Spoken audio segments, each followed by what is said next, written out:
That shit go hard. You know, I should probably get myself a beverage. Okay, go ahead.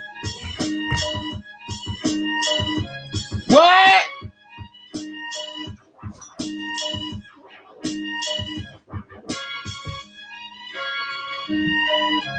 Yeah. Yeah. Oh, shit. That's what I'm talking about. If you don't know, now you know. Give me 1 second, ladies and gentlemen. We're about to get it in.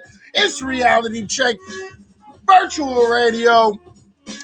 Fish Fry Friday. Let's get it in, right? Let me do something real quick. Hold on.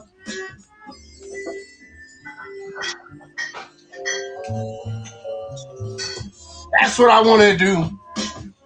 Get better lighting in this motherfucker, man. Get better lighting in this motherfucker. All right. What's up, everybody? Streaming live from HAPS. From HAPS, HAPPS. HAPS, ladies and gentlemen. If you want to join into the conversation, just download the app or go to haps.tv. Make a profile and let me know you want to come up and conversate, and we will allow you to come up. All right? But we out here. That music in the background, if you don't know, that's Lace 434.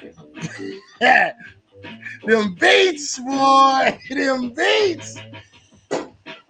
Getting it. Getting it. Go check my boy out. Lace 434 with the instrumentals. Killing them. Ah! All right, man. So, you guys already know what it is. It is Friday.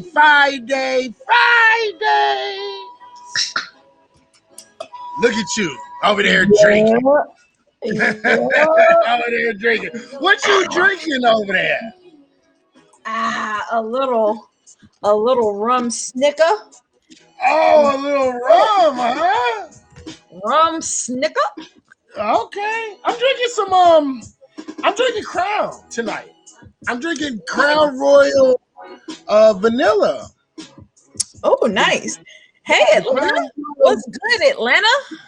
Atlanta's in the house. That's what I'm talking about. Yeah, I'm drinking some Crown Royal vanilla with Sprite. This shit it's good. It's not bad. It's good. You know what I mean? Yeah, I'm drinking in my motherfucking Yay Area Championship class. the Yay Area champs, huh? Yay Area. That's what it is. But yeah. You guys already know what it is. I am Izzy High, your host. Also with my number one all-time best queen empress motherfucking co-host, Petty fucking Hido. What's up, Petty? How you doing? Tell everybody what's up. I'm good, and how are y'all niggas doing tonight?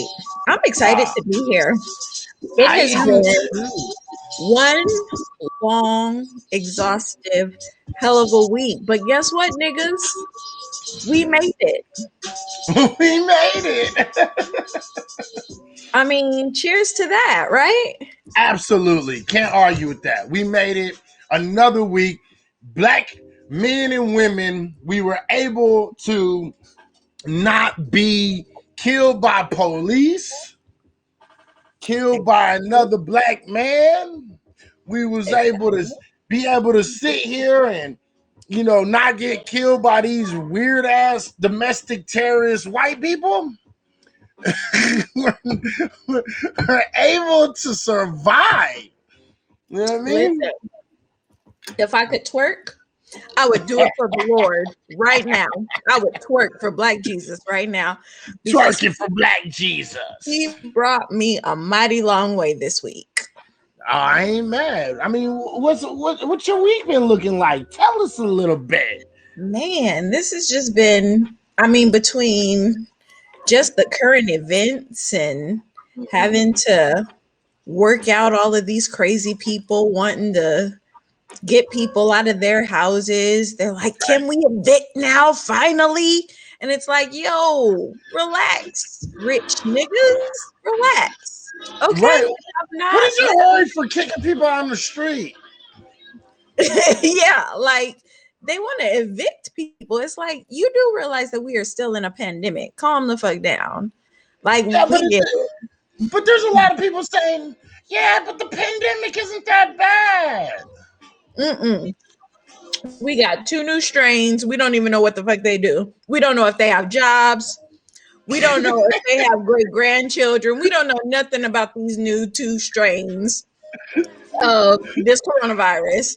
And we're just going about business as usual. I mean, bitch, we don't know if one of these strains like has a trigger finger. We don't know if he has PTSD from being in Brazil or South Africa. We don't know shit about this nigga. And we just trying to invite him into our homes. Like, this nigga could be a pedophile. You don't know. He could rape your children. And y'all just out here wilding like we back to business as usual. Well, I mean, what about those people that say, the numbers are inflated and shit like that? Mm-hmm.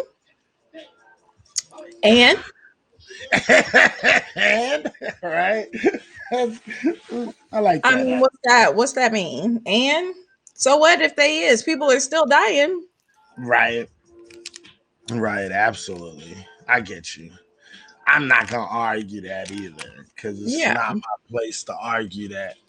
You know what I mean? Because actually, to be completely honest, a lot of people don't understand what a pandemic is. A lot of people think that it's not really a pandemic because people aren't kneeling over and fucking dying, right? So No, they're laying down and dying. laying down, yeah, laying down, falling over, I whatever. mean, do they need to see niggas dropping dead in the streets? Because listen, y'all have literally watched niggas fall dead in the street after being shot, and that don't move y'all motherfuckers at all. So I'm not really convinced that you seeing somebody die in the streets from corona is gonna do much for y'all motherfuckers. Like, that's bullshit. Yeah, I mean, you got an excellent point right there. I mean, I can't argue it at all. You know what I mean? So I get it. I get it. Have you became more richer this week? Listen, I have dabbled a little bit in the markets. I am not gonna lie. Mm-hmm. Some very profitable things. Mm-hmm. And also I was fucked by a nigga whose resume said that he would steal from the rich and give to me, the poor nigga. That's what it said on his resume when I read it. Who's this gentleman? Yeah, his name Robin Hood. Oh, okay. We call him Rob for short, but somebody was like, this nigga is literally Robin the Hood. He didn't say Robin Hood. He said Robin the Hood. And I was like, see, I missed that. I know him. I know him too. Okay. Yeah, I bet he be around the hood sometime. He be around the hood sometime. Yeah. Yeah, I know. His rounds. And took some of my money. He took some of my money, and now I'm looking for that nigga. Oh shit! You out for that nigga's head, huh? Yeah, that nigga owe me some money, and I'm gonna get it. So, I mean, what did he owe you money on? What did he take? He took probably about a cool 4 stacks from me. Whoa. Yeah. Really? Yeah. Yeah. Crypto or stock? Stock. Oh, yeah, that kind of hurt. Stock paper. And I was like, Wow. but sir, on your resume, it said you rob from the rich and give to the poor. Nigga, like, I think you padded your resume a little bit, bitch, because you're not stealing from the rich and giving to me. I'm poor, ho. Why I'm you poor. Oh, And then this shit. nigga was like, but I'm trying to protect your investment. I'm trying to protect you, mom, with your fine ass. And I was like, nigga, please. How are you protecting me and you just straight stole 4 racks from me? Nigga, where it's at? Wow. Yeah, it was rough this week. Yeah. Well, it was rough for some people. It was a beautiful week for others. Like, Are you who he gave my 4 snacks to? no, I ain't take that 4 steaks. I stayed out of it this weekend. I'm not gonna lie. I actually been meeting to get a whole bunch of Dodge, and I didn't. Not for any particular reason. I just was bullshitting. Really, I'm gonna be honest. Yeah. I was bullshitting. And the thing is I had GameStop stock a long time ago. I gave it up. You see what I'm saying? Wow. Yeah, I gave it up a long time ago because GameStop has had financial issues. Mm-hmm. You know what I mean? So yeah, they were getting ready to shut down a whole bunch of shops and a whole bunch of shit. Like, so I had sold off all my GameStop shit. You know what I mean? And so when I was kind of kicking myself in the ass this week, you know what I mean? Because right? Because I had already sold it. I actually sold it like 3 months ago, right? So this was way before this was even foreseeable, right? Yeah. So I had gave it all up because I know GameStop's numbers and I know they weren't doing too hot, right? Mm-hmm. So because they weren't doing too hot, I had like dropped them and I invested in a whole bunch of cannabis industries. So that's what I had did. They have shut down tons of stores. I don't understand what's going right. Exactly. See, Percival, no, because they did. And when they did that, that's when I sold. I sold a whole bunch of stock. I was like, fuck this shit. Y'all niggas ain't gonna get me. You know what I mean? Can't lose that. Yeah, Right? but the problem is that it wasn't really about GameStop. It was about these hedge funds that were shorting the company. Mm-hmm. So, right, the wealthy, right? These wealthy motherfuckers, I was shorting in them, right? yeah, they were, and they And had so, oversold. The thing is that they had oversold. Hey, what's going on? What's going on? what's up, Kenny? How you doing, Percival? What's up? You already know what it is. Yeah, they had oversold. So what they did was they shorted the stock. Mm-hmm.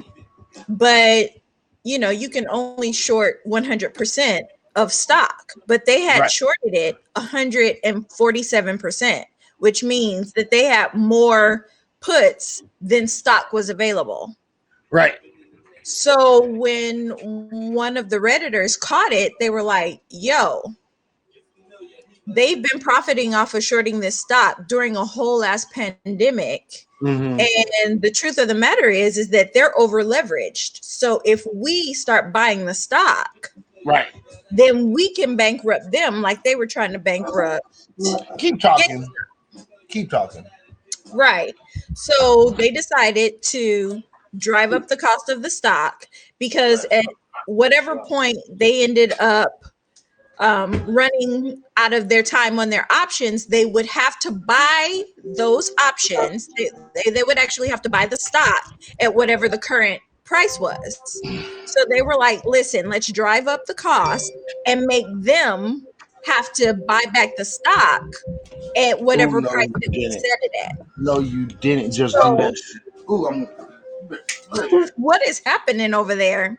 So anyway, so they decided to put pressure on the big guys, the big cats who, hey, what's going on, Abyss?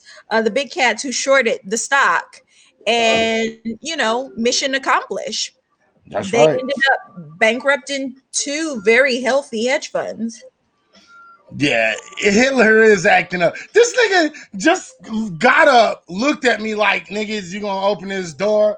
I opened the door and I was like, you better go out right now because I ain't doing this shit again. This nigga goes outside and turns right back around, comes right back inside. He was like, I thought you was coming with me though. Oh, no, nigga. I'm not going nowhere, nigga. No, no, no, it's Yes, cold, nigga. I know. it Okay, is. It is. And it's like real cold, not just California cold. It's like real cold. right? It is. Yeah. So, all right, so yeah, the that whole situation was funny. I actually thought it was pretty funny, to be completely honest. I thought it was funny what the what the fuck his name is, the hedge fund billionaire. He he lost his rabbit ass mind on TV, right? Right. So this Yeah, is, do you have the clip?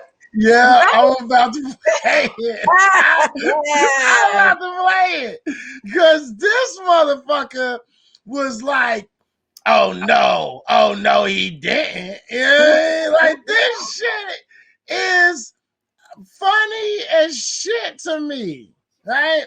So let's play this shit real quick, right? I'm gonna play this. Let's go right here. And I'm gonna bring my funky ass back up here real quick. Oops. Wait, why the fuck did that do that? Okay, here we go. Now let's put this in. You're pretty and all, but what we're gonna do this. All right. So this is the hedge fund guy, right? And this motherfucker lost his fucking shit. Listen to what he got to say real quick, everybody. The reason the market is doing what it's doing is people are sitting at home getting the checks from the government, okay? And this fair share is a bullshit concept. It's just a way of attacking wealthy people. And, I think it's inappropriate. We all got to work together and pull together. The reason the market is doing what it's doing is people are sitting at home getting the checks from the government, okay? And this fair share is a bullshit concept. It's just a way of attacking wealthy people. And, I think it's inappropriate. We all got to work together and pull together. The reason He said they're attacking wealthy people. Did you hear this nigga? Yo, fuck you. Did you hear this nigga straight up say this idea of a fair share is bullshit, yo? Yeah. Can you understand? This is the Like, prime example of y'all motherfuckers is thinking y'all like special because you got some money. This motherfucker was like, you guys are attacking the wealthy because you're angry and you know yeah. what I mean? This is not fair because you're taking my old money and this shit Right. is not right. He was so pissed. Oh my god. But there was also like I wish I would have remembered the guy's name, but he's the owner Pervoy, the owner of Barstool Sports. All And right. yeah, he had an interview. If you could find that while I'm talking, he had an interview and he was talking about how what he's seeing in the market right now is literally criminal and people should go to jail. And it's funny to see, you know what I mean, on the news, but when really has anybody ever gone to jail doing shit in Wall Street, right? Nobody's ever really gone to jail. But the thing that I find interesting is they tell you work hard, right? Make money for yourself, pull yourself up by your own bootstraps. So we actually caught a flaw in their planning because Citron, of course, puts out their yearly reports about what hedge funds are shorting and which ones are going long. Like you can even get a list of like the stocks that are in the top 10 hedge funds, right? So if you want to like put your money in there, you can pick, hey, the hedge fund has this stock, I'm going to put my money in that stock, right? So we found a flaw in what they were doing and we exploited that flaw. And if it would have been the reverse, they would have been saying, hey, well, that's the market. Everybody runs a risk when they play the markets. No money is guaranteed, right? That's just how the cookie crumbles. But these niggas literally went to the extent of shutting down trading to keep these rich people from losing money. Like, that's how bullshit this all is. I can't find it right now. They're not. It's like they erased that motherfucker. If you can find it and send me the link, I'll play it. Or if you want to play it, you can. Yeah, let me find it. Yeah, I find that shit hella funny because the thing is they quite literally built empires and complete wealth off of finding these little fucking intricacies and these little fucking caveats to shit, right? We know that there's mounds and mounds and mounds of insider trading and shit like that. So it's like, it's real funny that when common folks go out there and we start learning shit, right, from YouTube University, and then we figure some shit the fuck out and we start pulling ourselves up from the bootstraps, they want to say, oh, these guys need to go to fucking jail. These guys need to go to jail. What about you? What about you? You greedy pieces of shit. Exactly. Like they stay talking about how, you know, it's a fair and free and open market and everybody has the right to the American dream, right? Right. And then like you just heard this man, the idea of a fair share is bullshit. You're just attacking rich people. Well, who the fuck cares? Not only that, but he was so pissed off. He was like, these people are unemployed, collecting free paychecks and getting rich. Yeah. Like really? You're mad because I took this money that I got and I invested it and played a smart move. You mad? Right. I couldn't believe that I was hearing it. I was like, wait a minute.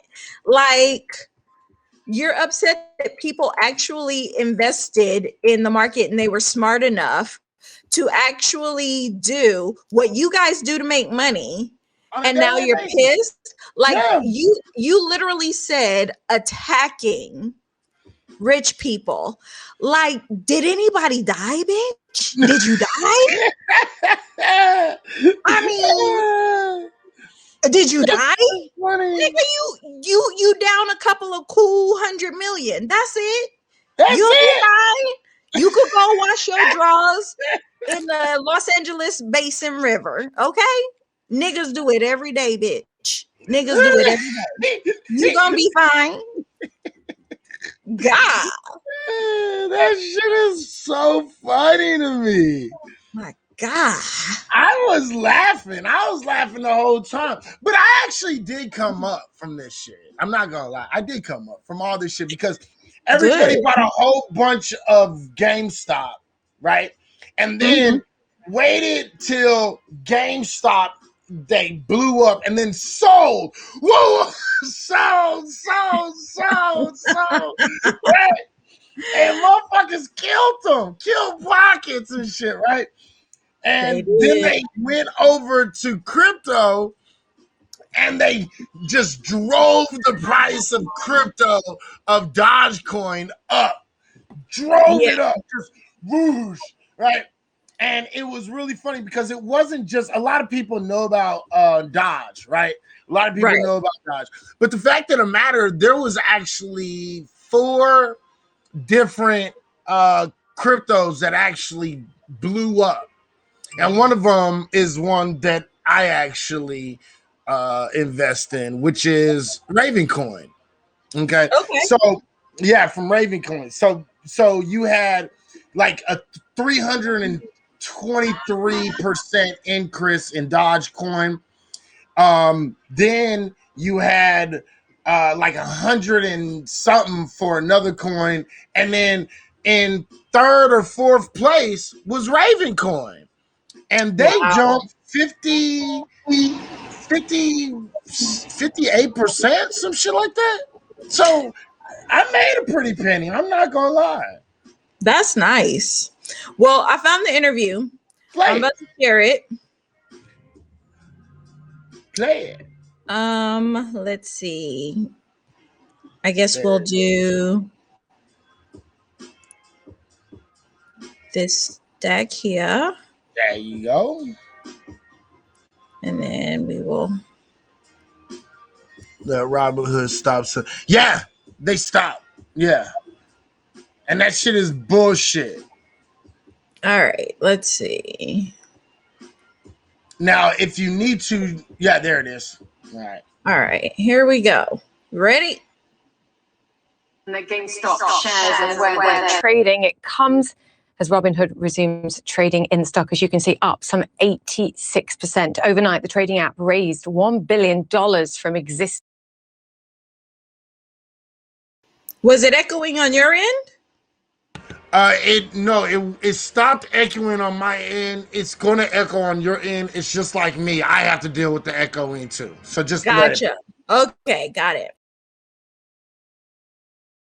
Investors. And talking to Chris Cuomo last night, the app CEO ruled out interference by market makers when they decided to restrict trading in these stocks. I know that there's rumors around that, we were directed by market makers or other market participants to do this. And I want to be 100% clear. This decision was not made on the direction of any market maker or other market participant. Listening to that with us, Dave Portnoy, the founder of Barstool Sports. To say he's been vocal opponent of Robinhood's actions is an understatement, but we like those. Dave, great to have you back with us. What angered you most about what happened yesterday? Well, I mean, they basically, the name of the company is Robinhood, steal from the rich, give to the poor, and they did the exact opposite. They stole from the poor and gave back to the rich. I unequivocally don't believe what he just said, Vlad. I think he's lying about that. There's just no rational explanation on why they would do what they did without outside pressure, interference. They had to know what they did was against all their clients. Their clients were the ones who were making money, and they basically cratered the stock on purpose. So I just don't believe anything that guy says. I wanted to take a cold shower after seeing him say that. The Robinhood CEO is not here to defend himself, and he has an open invite and long has to come on this show to defend himself and talk about what happened. What if the share price had been falling, though, Dave, and people would have been losing money? Would you have been as angry? Well, I mean, that's the risk that traders do. And the stock market itself has triggers when there's unusual activity. It halts trading. But the people who invest in this stock weren't doing it with their eyes shut. They know there's risk. And I've asked this a lot. How many times when the hedge funds are making millions of dollars, billions of dollars, there's an article that I saw Citadel make $6.7 billion on volatility of the stock market. How often do they stop it and say, hold on? No, it never happens that way. This is the first time I can ever remember where you could only sell a stock, you couldn't buy it. If they were that concerned, they should have froze it, and you can't sell or buy. And if people want to liquidate at the price they had the stock, that's fair. But to crater it, and again, in the history of the stock market, don't ever hear the rich guys, the institutional firms, the hedge funds saying, hold on, we're making too much money. You better protect us in case it goes the other way. This seemed like it was just the little guy was winning and the rules changed on the fly. Yeah, it seemed like panic. I think to everybody, it seemed like panic. They've clearly had to raise a lot of money as well to shore up their own position. They're like a young company, though, as well. And they've had this swarm of new investors coming onto the platform. I guess you could make the argument that they have to make sure that people have the money in their accounts to be able to buy these stocks. But Dave, I think you raise a good point. This stock's up 1,000% year to date. Action should have been taken surely earlier and should have been communicated better. Yeah, and I saw his interview on CNBC, Vlad, and this is a direct quote from him. He said it was not a liquidity issue, and he said it was to protect the people on Robinhood. That's garbage. How did that protect the people on Robinhood? I'd like to find one person on Robinhood who feels that they were protected. They literally intentionally cratered the stock, unless they're the dumbest people alive. If you only let people sell and you can't buy, pretty obvious what's going to happen to the stock, and that's exactly what it did. It cratered it. And then they relaxed the rules. Again, Robinhood not here to defend themselves over what they were doing, whether it was to shore up their own position, that artificially created selling pressure, because that's clearly what we saw in the market. I think to your point, Dave, the access to these platforms is free. And part of the way they do that, the business model, is they get all these orders from people and they give them to a bigger company. This case, one of them is Citadel Securities, and you've mentioned the name, so I'm bringing it up. And they get paid for that. And that's also, I think, what's created this sort of stinky sense that perhaps information on their positions was being shared with one of these hedge funds, quite frankly, but that hedge fund says it's not. Either you get democratization of finance and you get free access, or perhaps you need to pay for it and you don't have those concerning relationships going on. What's the answer? Do you get charged for using this platform, or should it remain free? I have no problem with it remaining free. If you can't change the rules midstream is my bigger thing. And I did bring up Citadel, but it's well known that Citadel and gave money to Melvin, who shorted GameStop, and then you have Citadel, who's involved with Robinhood, and there's a lot of very interesting things. But essentially, it appears, from my point of view, that by cratering these stocks, they allowed these hedge funds to get out of their shorts. So that's what it looks like happened. And these people can go in front and say things that, if you are logically thinking about what they're saying, Vlad and others, they don't make sense. They just don't. It seems like we're being fed lines, and I just don't believe it. Dave, do you think the system's rigged? Yes, 100%. There's not a doubt in my mind that I think the system's rigged. Wall Street, I think if you ask most Americans, they'd say, yeah, it's a dirty game. I said this yesterday. Julie, it takes a lot for AOC and Donald Trump Jr. to be on the same side of an issue. But they were yesterday. We haven't been able to agree on anything. And suddenly everybody's like, wait a minute, this stinks. Something that was once done only by men. So there it is. Yeah, so there it is. And I agree. I think that they did change the rules on the fly because they didn't want a whole bunch of beginners making money like they did. This is the what do they call that? The good old boys club. And you're not a part of the good old boys. Yeah, 100%. And that was the thing. Like he said, like, you don't get to change the rules because the wrong people are losing. Right. That is in defiance of a free and open market. And the crazy thing is like he said, you say that you're doing it to protect your investors, but nobody I know who traded on Robinhood felt like they were protected. As a matter of fact, there is a class action lawsuit that they have placed in the Eastern District, one of the districts of New York, against Robinhood. Mm-hmm. And the thing is that literally, people lost hundreds of thousands of dollars. And I would even venture to say more than that, because I know with my little pockets, I lost a decent 4 stacks. Right. And see, the thing is like, when I had the stock, I bought the stock at $19. You see what I'm saying? And I bought a lot of them. Okay. Right. I took I quite literally took a whole like paycheck and I bought nothing but stock. Wow. You know what I mean? And so when I liquidated that whole stock, and this was like 3 months ago, like I said, I was down a little, like $1. You see what I'm saying? Because it got down to like $8 and shit, $17, $18, some shit like that. You know what I mean? And then it dropped as low as 16, I believe, and then it bounced back up and it kind of stabilized itself at right around $19, right? And so, like, I had bought a lot, and I was kind of like, oh my god, right? Now, if I would have bought stock back, I would have bought it back at $19, right? And then it jumped all the way to what, 320, 3 something, 400, some shit. Yeah. And so I would have sold. I don't care what nobody. I would have sold. I would have sold all my shit. You know what I mean? I would have sold it. I would have taken the winnings, put it in my motherfucking bank account, and called it a day. I'd have been like, win, bitch, profit, nigga. You know, because I'm from Vegas, right? And I don't look at profit like y'all look at profit, right?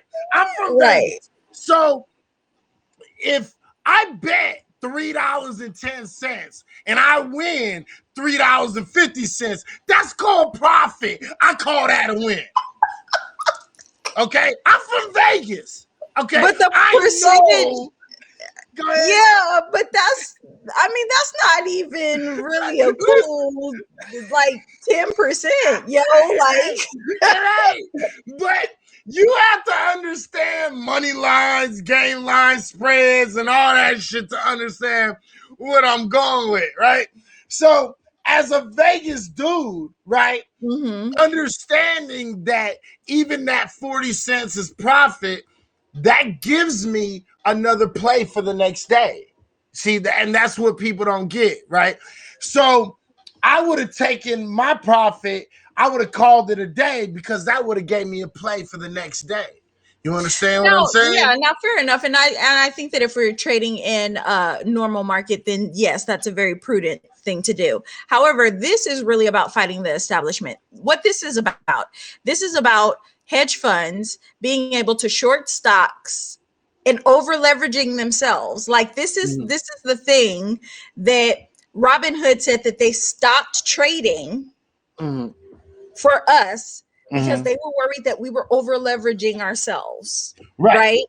But clearly you allowed a hedge fund to over leverage themselves. Right.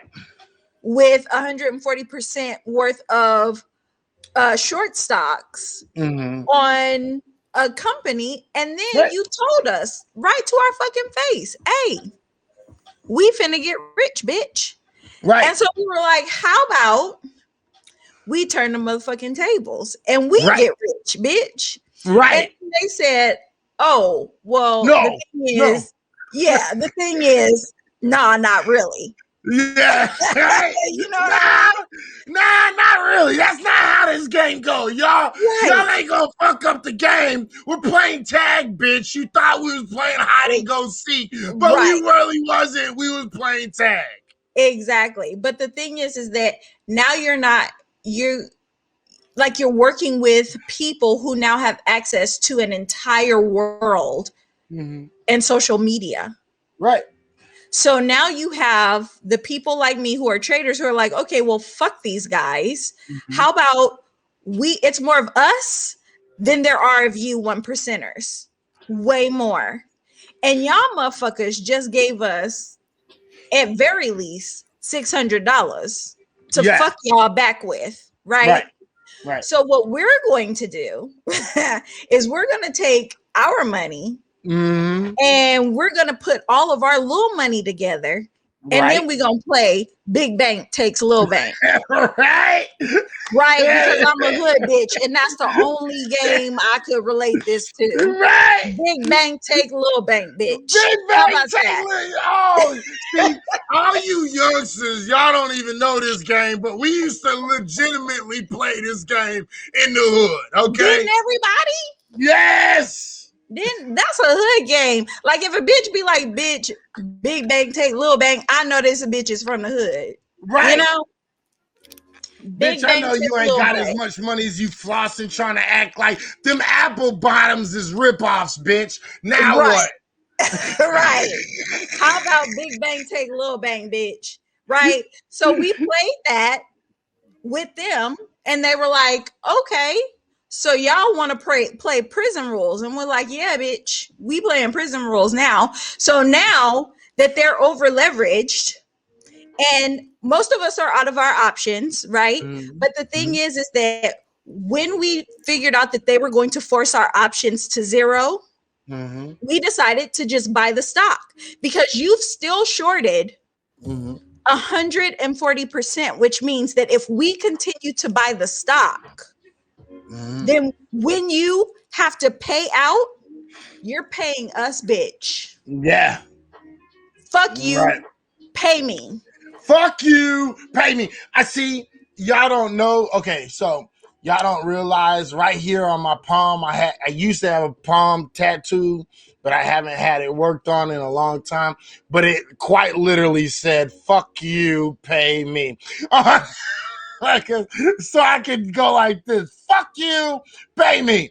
And yeah, that's what we're at right now. Fuck you, pay me. Y'all saved them big boys, but you know, we in a new age right now. We are. And this is the beginning of the end. This is the end of capitalism as we know it. Because the thing is that just like those white supremacists were able to storm the Capitol and they got a kiss on the cheek, they realized their power. And it's not fleeting. going away. Right. That's why they got permanent fences up around the motherfucking Capitol right now, right? Right. And conversely, we've realized our power as the United States of America. Because when it's money on the table, you can't use race to divide us anymore. Right. That's real shit. Right. Because money over everything, bitch. Bitch, big bank take little bank. And bitch. Big bank take, I mean, them's the rules. Big bank take little bank. And it's way more of us than it is of the 1%ers. It is. I mean, catch me outside. I don't know. Maybe y'all didn't learn how to play prison rules, but guess what? We have social media, which means that we get to rewrite the rules of the game. That's real shit. Hey, look, at the end of the day, pay me, bitch. That's the bottom line. That's the bottom line. Fuck you, pay me. I'm rich, bitch. Exactly. And I'm going to make such a pretty penny. And like, to be fair, stocks were going well. You know what I mean? I was making, I would say, a good, 60% return on my money. Right. When Robinhood did this, I cashed out all my positive, everything that I made money in. And so it actually, for those of you who don't understand trading stocks, you buy a stock at a certain price, and then as it goes up, it becomes worth more, right? So as you do that, you can gauge your exit strategy. If it's a conservative stock, you can say, okay, 30% gains, I'll cash out, take my money, take my 30% gains and go. Get out. So what I did was all my positives, and I was up like I said, a decent 60%. On my positives, I cashed out on Robinhood. Everything that I'm negative in, that I haven't made my exit money, I'm transferring over to another app, Webull, probably. Either Webull or Fidelity. I haven't figured out which one yet. But I'm transferring the rest of that into my Webull or Fidelity account, and then I will just trade with them, because Robinhood is supposed to be going public in March of this year. Right. which means there's going to be problems. Bitch, how? Bitch, how? How you going public and you just fucked over the public? Right. How? Who you gonna sell your stock to? Right. Right. You just showed your cards. You showed your hand. In poker, you just showed your hand, bitch. And guess what? You holding a pair. I'm holding a 3 of a kind or a field or a full house, bitch. You're holding a pair. I'm winning this every day. Like, I don't know what convinced them to do that. The only thing that I can think of is that they got assurances from these hedge funds that they were trying to protect that they would buy their stock and hold it for dear life. They were like, listen, we'll just get it and we'll hold it. That's the only thing that makes sense, because how are you going public in March and we not going to buy your shit and tank it the way you did our money? Because I'm that petty. I mean, it's in the name, bitch. It's in the name. That's right. What does my description say? Nigga, bet high or go low. It is what it is, ladies and gentlemen. Ain't that what it say? Listen. Look, how long we been talking about this? We've been doing this shit for 5 years. 5 years. And we've been telling motherfuckers over and over, you better get your motherfucking money right. Because this is... Go ahead, man. I know you got something to say. Man, go ahead. Fuck no, I'm just saying, like, this is... Listen, as much as we've been talking about Black people actually having freedom and being able to be financially solvent, like... You know, it's one thing for you to get into the stocks game or into the Forex game or whatever game you're getting in, right? And play these white people's game and win. Bet. We've been doing that for a while, right? But when we could do it, but when we could use social media to say, hey, I just looked at this stock, I read this chart, and I'm seeing that within probably the next 2 weeks, it's going to hit maybe an all-time high. And you can share that information with other Black people and say, hey, whatever you got in, put in. Right. This is why y'all got to roll with the punches. Absolutely. But see, okay, and this is why I keep on laughing. What's up, Rebecca? How you doing, sweetheart? Allie, hey, what's Rebecca, up? hey, Sugar Booger. How about that? Right. Hey, Sugar Booger. Hey, Rebecca, who all said, hey, let me shout out. Halcino, I don't know who you are, but hey. Halcino is the OG from Periscope, so I fucks with Halcino. He good. Gotcha. Hey, Abyss. Abyss, he's good, beats. Hey, everybody. Abyss, good. Was shout out. Percival, you already know I just gave you a shout out. Ali, what's up? You know what I mean? Yeah, hey, everybody. Okay, so check this out. Look, I want y'all to understand something. While other motherfuckers are sitting here complaining about, oh, Donald Trump the election was stolen. Look, you need to take advantage of these times that we're living in right now. Okay? Can't nobody change who's the president, whether you agree and you fuck with the president or whether you don't. Now, me personally, if you fuck with Biden, you're a fucking coon. But that doesn't mean as a coon and a Black person, you can't make your bread to make shit better. You know why? Because you in this bitch, so you learning something, right? So you're not going to be a coon for very much longer unless you got a hard head. But, you know, hard head made for soft behinds, right? That's what they say. That's what my mama used to say. You heard me? So that's what my mama used to say. Facts. So the thing is you need to take advantage of what's going on right now. See, and this is the key with Black folks. Black folks, y'all need to remember, when you start playing right and left games, you get left behind. But when you're sitting here playing the middle and looking for the come up, you come up. and you don't have to go. worry about the rest of the fuck shit. There you go. I mean, You heard me? seriously, listen, as much as I'm a writer, a crusader for Black people and for Black issues, I'ma still get my paper though. Mm-hmm. I'ma still get my paper. Mm-hmm. And I'ma still tell y'all niggas, hey, stop trying to kowtow to them white people because they're not gonna share the wealth. They're not. We gotta go get it. I mean, and I'm not saying that don't pursue it. Like we can pursue getting reparations. But in the meantime, we listen, what happened in the stock market, that is a true representation of reparations. If we could pick a stock as Black people, literally as, let's see, find a stock that's over leveraged, find a stock that actually has some value. It doesn't even have to be over leveraged. Just find a stock that's undervalued. And all the Black people in a Black forum say, hey, this is what we're putting our money into. And then,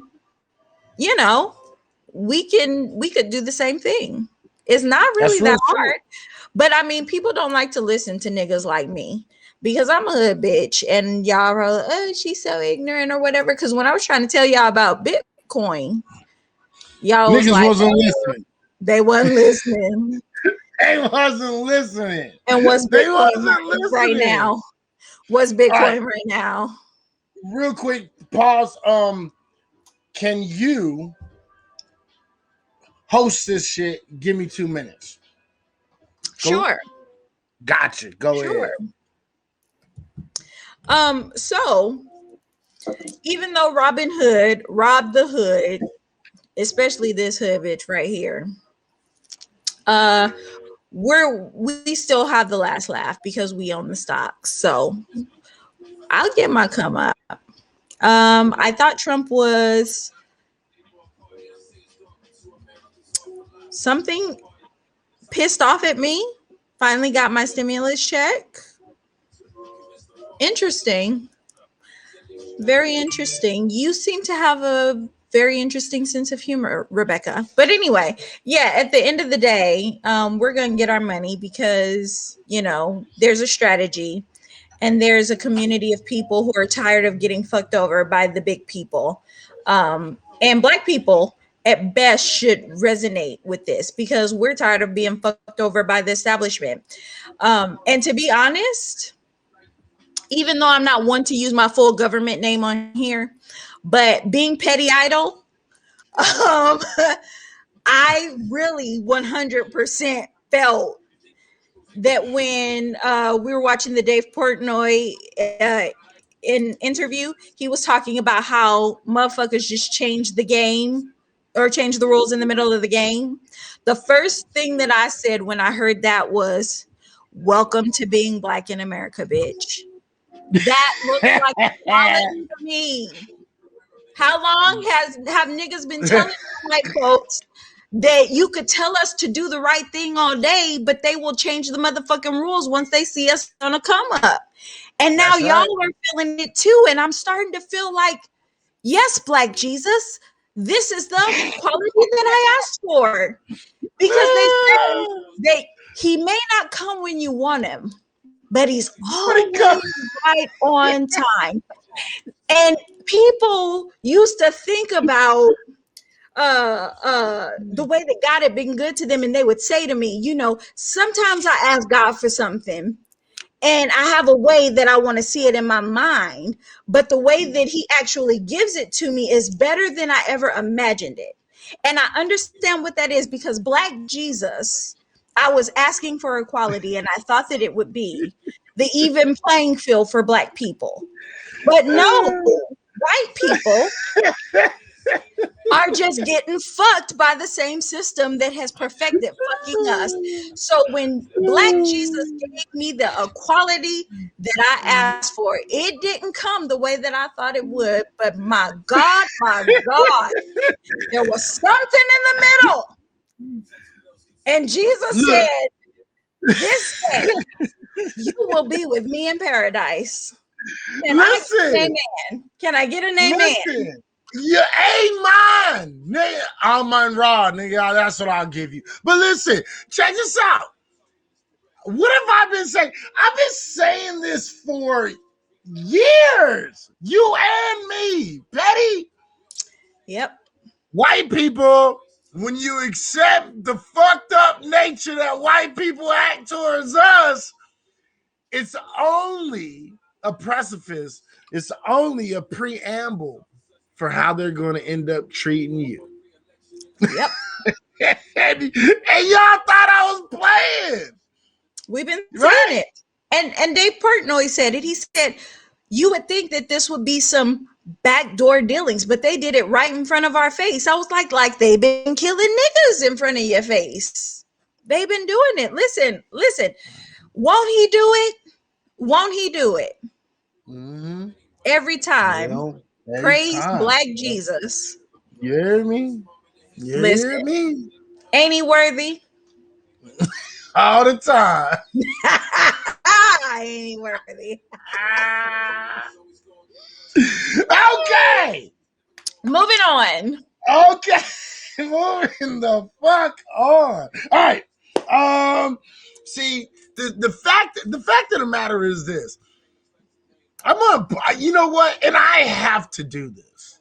I have Do to. you have to? I have to. Absolutely have to. Okay. This is why I have to tell all the niggas, because I know there's a lot of niggas right now. They're in other scopes, and there are other streams, they're in their other YouTubes. But I gotta say it because I'm petty as fuck. I told you so. I told you so, you dumb motherfuckers. I told you. Look, name a time Izzy has not been right on the money. I don't care. Y'all might not like my attitude. Y'all might not like how I say shit. Y'all might be like, oh, this nigga is this and that and whatever.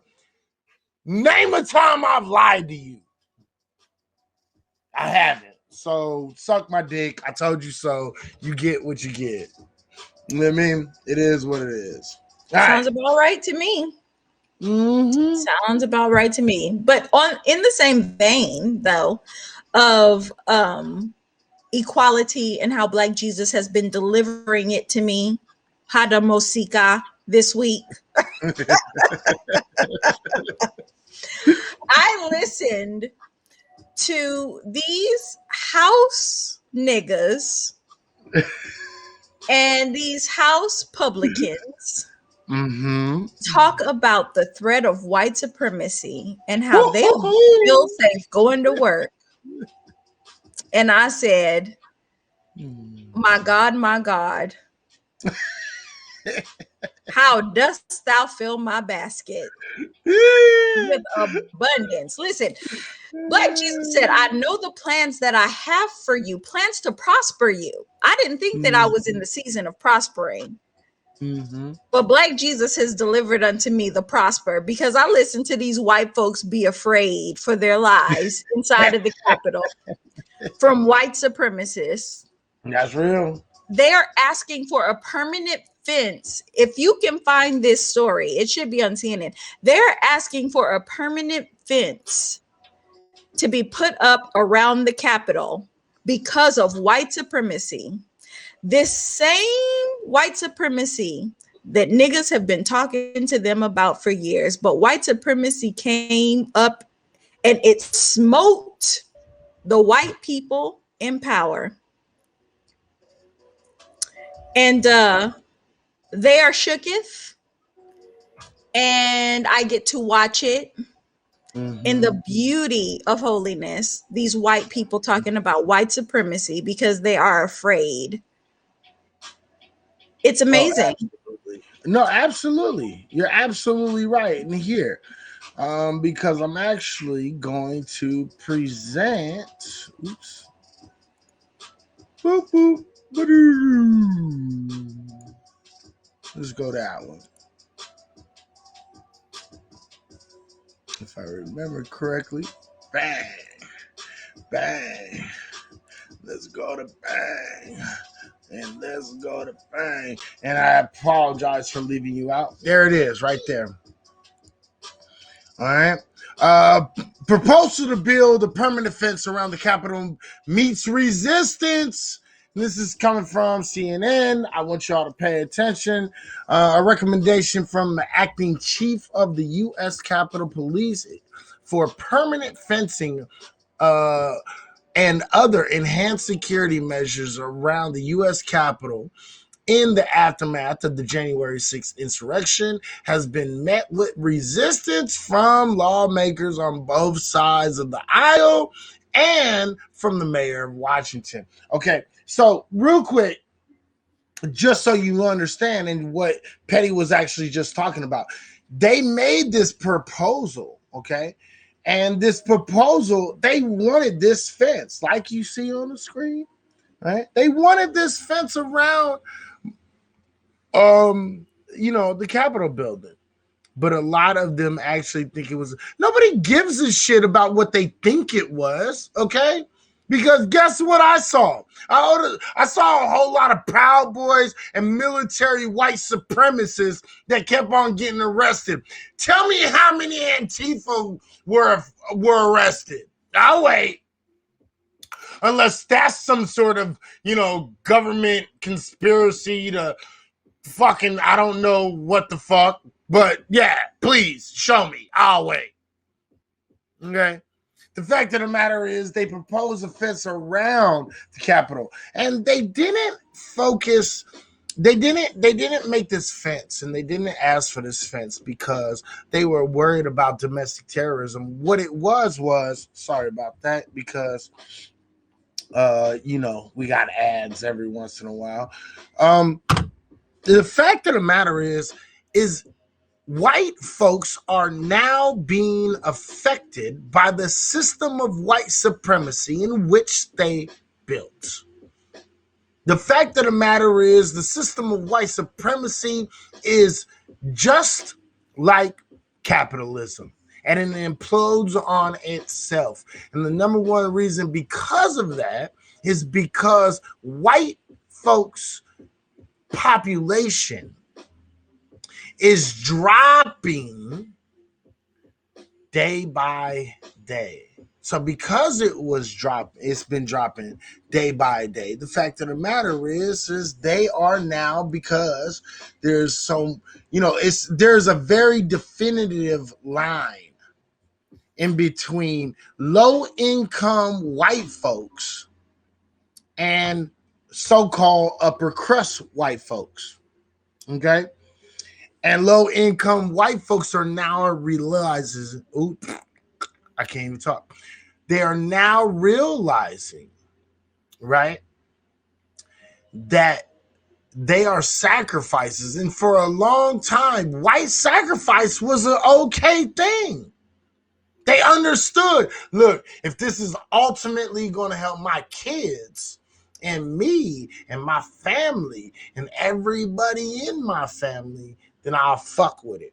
But today, you don't see the same payback. You don't see the same thing coming up.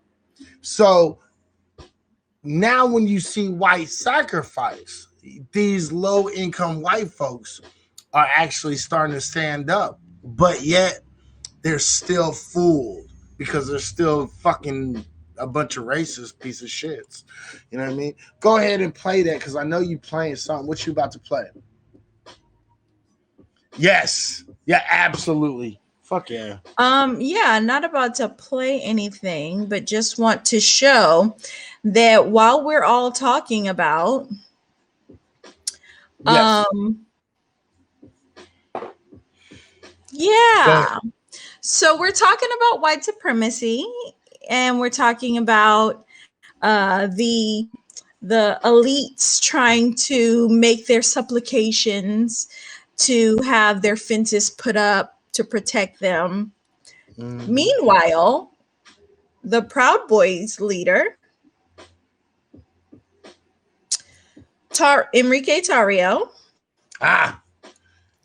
secretly cooperated Tell with him. FBI and police. Snitch. Mhm. Snitch. Yeah. So Fucking snitch.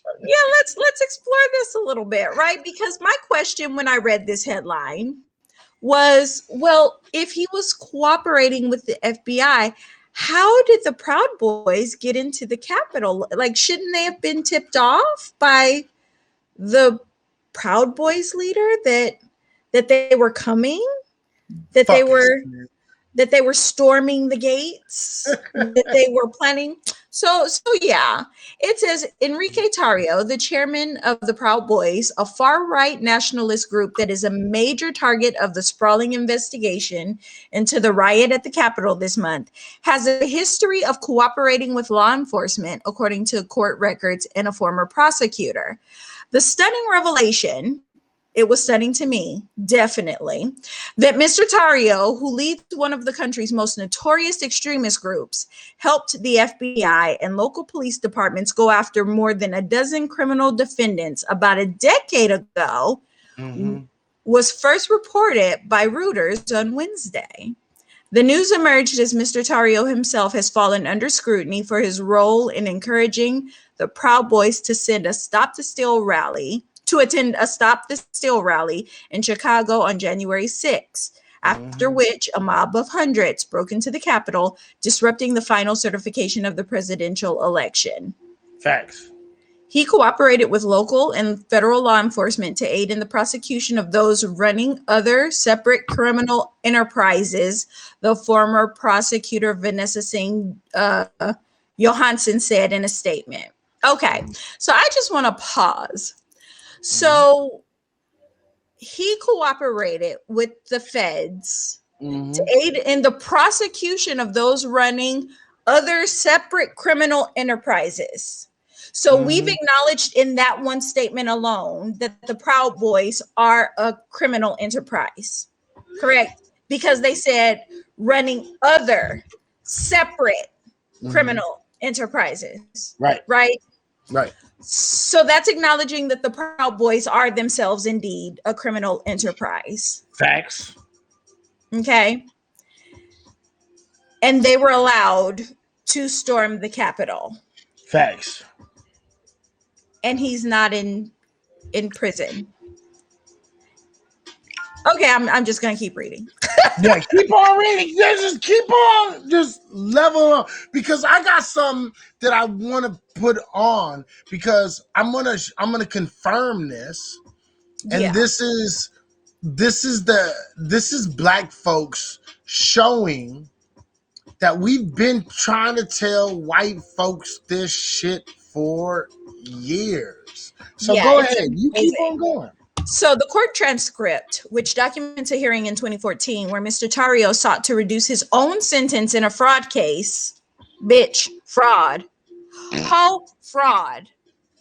Ray from down the street is still in motherfucking jail for trying to pass a illegitimate $100 bill. This nigga tried to reduce his own sentence in fraud in 2014, and he's out being the leader of a known criminal gang affiliation, and he just living his best life. White supremacy. Anyway, it shows that he helped law enforcement officers in his home state of Florida to investigate and prosecute criminal enterprises, including an illegal gambling business, a marijuana grow lab, an operation that sold anabolic steroids, and an immigrant smuggling ring. Right. Mr. Tarrio did not respond to messages from the New York Times seeking comment, but he denied to Reuters that he ever worked undercover or cooperated with law enforcement because he works, or he's the leader of the Proud Boys, right? Okay. So I don't know any of this, he said. I don't recall any of this. I'm just going to pause right there because if any of y'all motherfuckers know me, you know that my favorite white person in the world is Jefferson Beauregard Sessions. And during a congressional hearing, Jefferson Beauregard Sessions, whenever he was pressed on his racist past, leaned on a familiar refrain, and it went a little something like this. I do not recall. Just gonna leave that there. Anyway, Tario says, I don't know any of this. I do not recall any of this. Mr. Tario, 36, has been a focus of the FBI's enormous inquiry into the Capitol attack, which has led so far to more than 150 arrests, including those of at least 6 members of the Proud Boys. The group of self-described Western chauvinists has a history of scuffling and street fights with left-wing anti-fascist activists and has made a name for itself in recent years for its vocal and often violent support of former President Donald J. Trump. Although Mr. Tario went to Washington earlier this month, he was arrested by the local police on suspicion of burning a Black Lives Matter banner torn from one of the city's black churches during a separate round of protests in December. After he was thrown out of the city by a judge, out the city. He wasn't thrown in jail, just out the city. Like in a Will Smith being thrown from the Bel Air mansion kind of a way. You know what I mean? Like, right? So this is not real serious. He was just thrown out of the city. Anyway, he posted messages online encouraging the Proud Boys to attend the rally on January 6th, not in their typical black and yellow polo shirts, but instead incognito. So we have a known criminal who has aligned himself with the FBI to help them take down other criminal enterprises. And in exchange, he got a chance to storm the motherfucking Capitol. And these are the people who are asking for protection from white supremacists. Mm-hmm. They want the FBI to protect them from white supremacists. Bitch, the FBI are the white supremacists. They are working in lockstep with the white supremacists. Who are you asking for help? And this, again, feels like equality to me, because who do we call when we need somebody to protect us? They call the popo. Yeah, the white supremacists. Hey, Eleanor. Hey. Hi. So check this out. What I'm going to need, everybody that is in Petty Idol stream on Periscope, my stream on Periscope, share this out. Share this out. If you're on YouTube, I know. Okay. If you're on YouTube, share this shit the fuck out.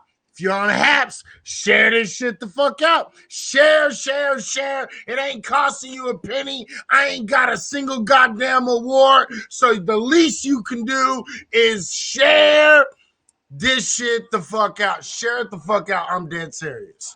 All right? Yeah. All right. Because I'm over here putting on, like, listen, people don't seem to remember that people have short memories. You know what I mean? People tend to have a lot of short memories. 100%. For 4.5 years, me and Petty. Oh, thank you, Eleanor. Thank you, Eleanor. Me and Petty have done nothing but put down real game, real information, real understanding for 4.5 years. We ain't never asked y'all for shit. We ain't demanded y'all for shit. Nothing. But yet, we still have Negroes that go listen to dumb motherfuckers who are Trump supporters, who are Biden supporters, dumb ass Negroes who are used, who are tokens. We've given you nothing but real shit for black folks. We ain't trying to fucking gain nothing from this shit. We should be. Because in 4.5 years. And the jury's still out on me. Because in a minute, I might switch this shit up and start saying real rude and disrespectful shit about black people. Get the same amount of views. 1.5 people 1.5K people, white people in here, and they'll be flooding us with money because we saying shit like, y'all blacks, bring it on yourselves. Right? Stop blaming these white people for shit. Facts. White people are just as poor as you are, and they're just trying to live their lives. Facts. There ain't no systemic racism. What the fuck is wrong with y'all, There dumb it black is. peoples? It's There black it people, is. and then it's niggers. And I can't stand a nigger. I'm just a regular old black folk. I mean, I'm still mulling that shit over. I'm still mulling it over. Right? We like right here. Right? Because I've already started going in on black folks. I'm not nigga. I don't give a shit. I've been going in on black folks. Because y'all niggas don't like to pay attention. Because y'all rather fucking hear fluff from fucking dumb niggas. Look, I don't like Biden. Biden's a piece of shit. I'm not the biggest fan of Trump. But if you put me on a motherfucking ladder, I don't know about you, Petty, because this is just me. Me. Right? I'm on the ladder of, at least Trump gave me some real shit. Like, Trump, I don't like Trump. I think he's a dumbass. Listen, I want y'all to understand. Trump is an absolute fucking idiot, piece of shit, ugly, dumb ass motherfucker with fake hair. Okay, but at least he was honest. I respect that. Never. I do. I'm sorry. He was never honest about anything. All he did was lie. Right. But I respect that he knew he lied and didn't give a shit. I respect that. Yeah. He was like, my black people.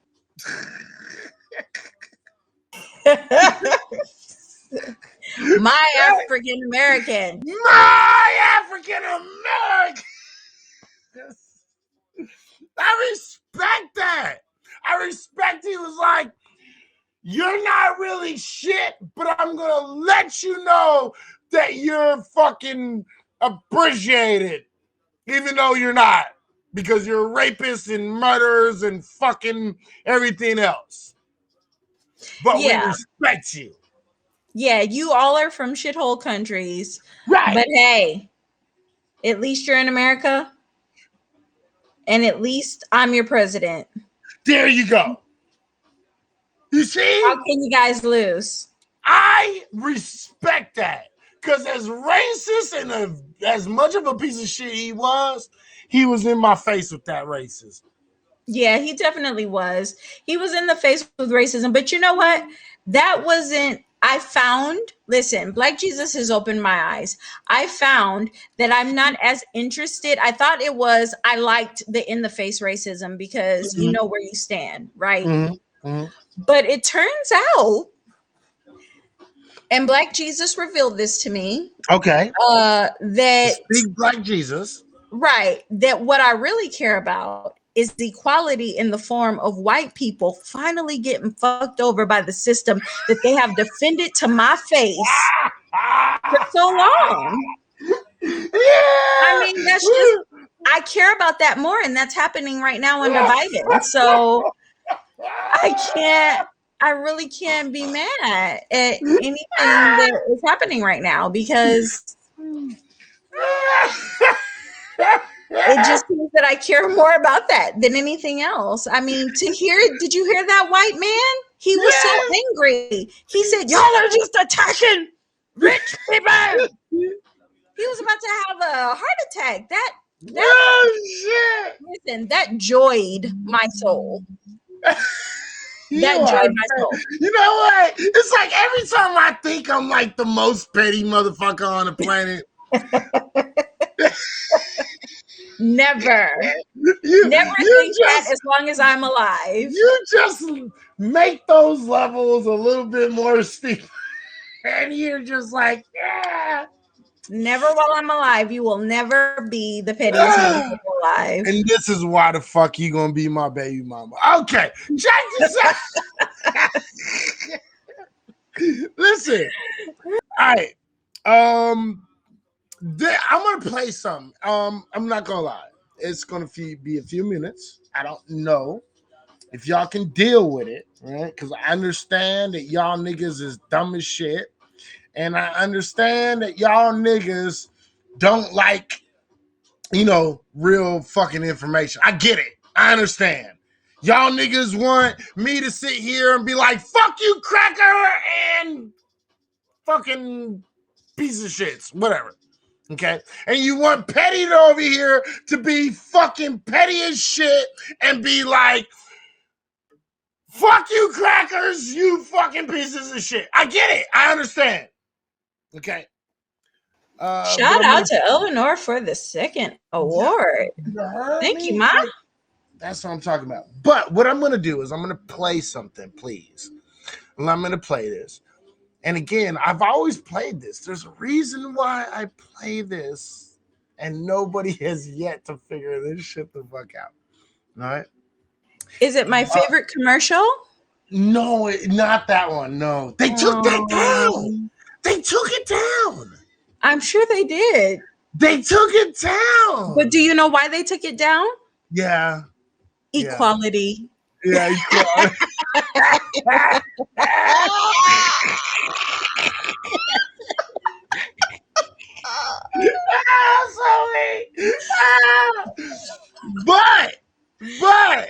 But I do have it in my personal library. I'm not gonna lie. Nice. I just have to. If we, you know what? I think next week I am going to upload it on my computer so I have it available, and I will always have that available for us. Don't trip. Brilliant. Love it. Don't worry about it. I got you. All right.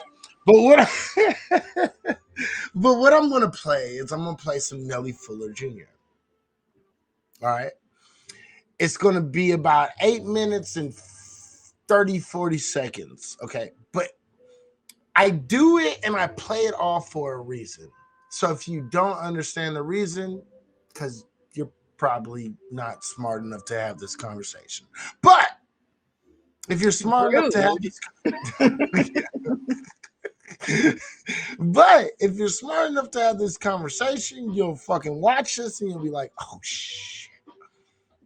Because this is nothing more than proof that black folks have been saying the same shit to white folks for the last 20, 30, 40 years. And y'all don't listen till it's too late. And because of your stubbornness and because of your system of white supremacy that you still want to live by, you don't recognize this shit. Till it's, ooh, shit, now I sound like fucking, what the fuck is that? You all right? Yeah, what the fuck is that? The pink elephant. What the fuck is his name? Dumbo. There you go. I sound like Dumbo and shit. Was Dumbo pink? Yeah, Dumbo went pink after he got drunk. Okay. Yeah, it was the pink elephants with the big ears, and he was Gotcha. like, yeah. Anyway, okay. So I'm gonna play this. Pay attention to it. If you don't want to pay attention, that's cool. I don't care. Whatever. You know what I mean? Because, whatever, right? But I want y'all to pay attention to this, please. Heavenly Dew, what's up? How you doing? What's up, Heavenly? First of all, I want y'all to pay attention, and I really want y'all to read this, and I'm going to read this. This is a quote from Nelly Fuller Jr. that I try to tell everybody. Nelly Fuller Jr., if you don't understand racism, white supremacy, everything else you think you understand will only confuse you. And this is the times in which we're in. Please pay attention to this video, why we watch it, because it is absolutely important. White people, this is a time where you might want to start paying attention. Just saying.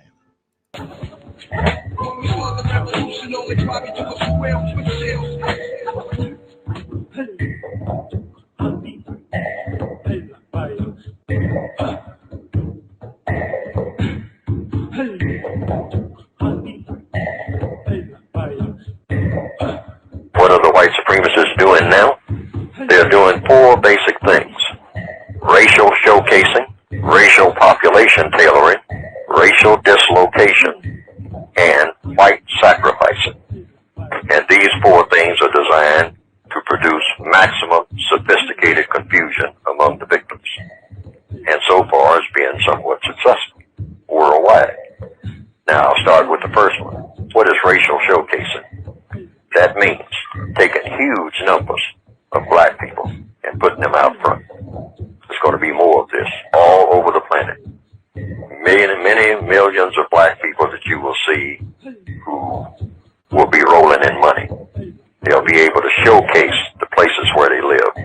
They'll be able to showcase their knowledge and expertise. So you have television now, you have all of the mediums for doing this, for showcasing huge numbers of black people. I will say it will eventually run into the millions, so many that you won't be able to count them. Now, what is this for?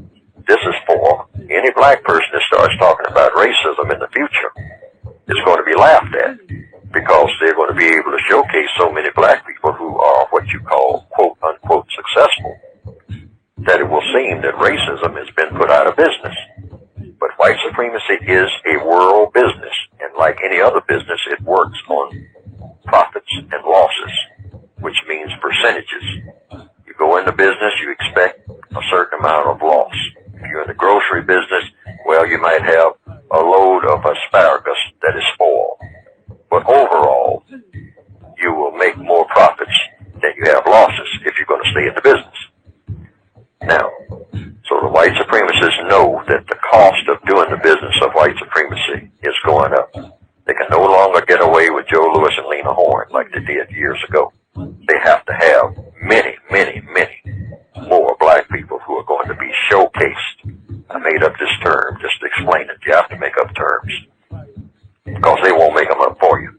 So now that's the first phase, or one of the first elements in the maximum confusion.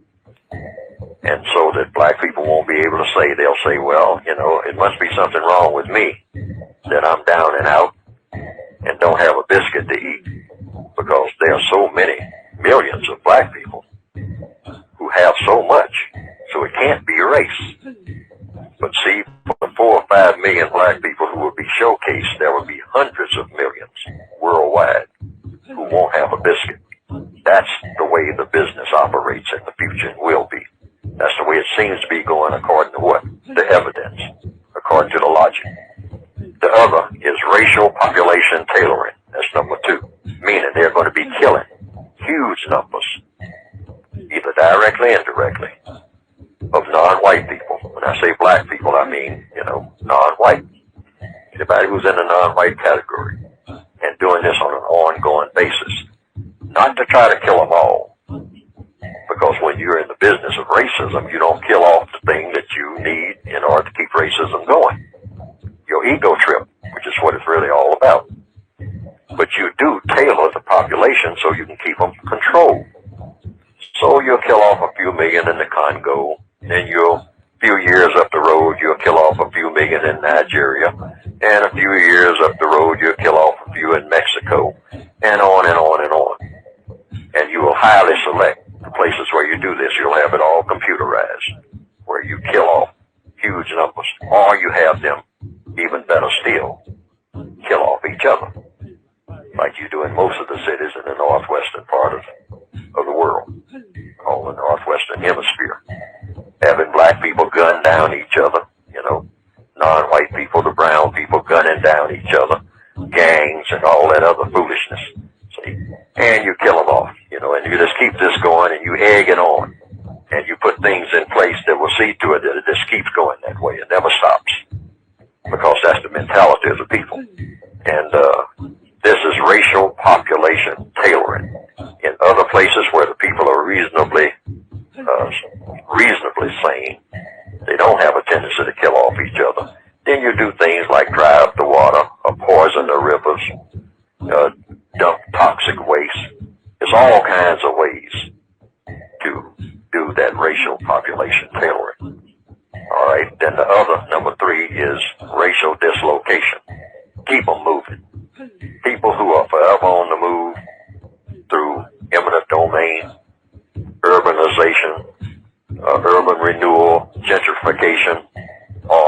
again, drying up the river. You build a dam 800 miles up, and the river seals off the water behind the dam. I mean, the dam is sealed off, the river is sealed off behind the dam. So that means that all the people down in the valley there, they don't get any water. They need water. They depend on the fishing industry. So now they have to come and work for you because there's no more water there, no more fish. And you give them minimum wage and a promise for the future as long as they look up to you. So they'll know they're completely dependent. But keep them moving. If a black person in the Northwestern Hemisphere starts getting that second generation house, then you come through and say you got to build a highway. That's the technique. Now, these are things that you asked about how the white supremacists operate. These are the ways that they operate. The white sacrificing is the fourth. And this is, here again, all four of these things are for maximum sophisticated confusion among the victims. So you're not confused. You're keeping your victims confused. So you have white sacrifices, meaning it's kind of parallel to the racial showcasing. But these people in this case are white. Like in any army, or any military operation, you know you're going to have some losses. So some white people are written off under the system of white supremacy. And a lot of white people are aware of this. They don't like it. But they're told that this is the cost of doing business. Just like a person who goes into the army and knows full well you might get killed. But it goes with the territory of trying to defend your bigger operation. So white sacrifices mean you'll have more and more white people on park benches, more and more white people begging on streets. They will be greatly visible. But what you won't pay attention to, because black people never pay much attention to what white people are doing, we just watch each other. See, they know that. You'll be passing millions of white people who are doing well on any city street.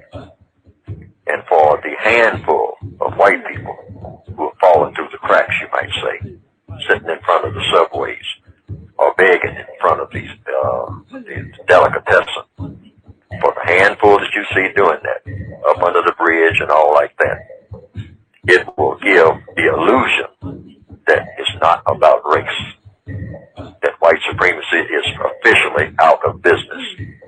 So there will be more of these white sacrifices, and they will be greatly visible. But compared to the number of white people who will be prospering, it will be very negligible worldwide. Now those are the four maximum sophisticated confusion elements.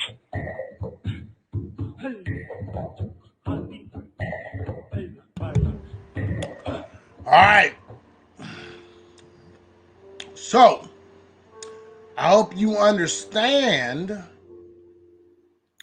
this. What's wrong with... Oops. Listen, that is a lot to take in, but I will tell you this much. Not only the maximum, what is it? Maximum confusion?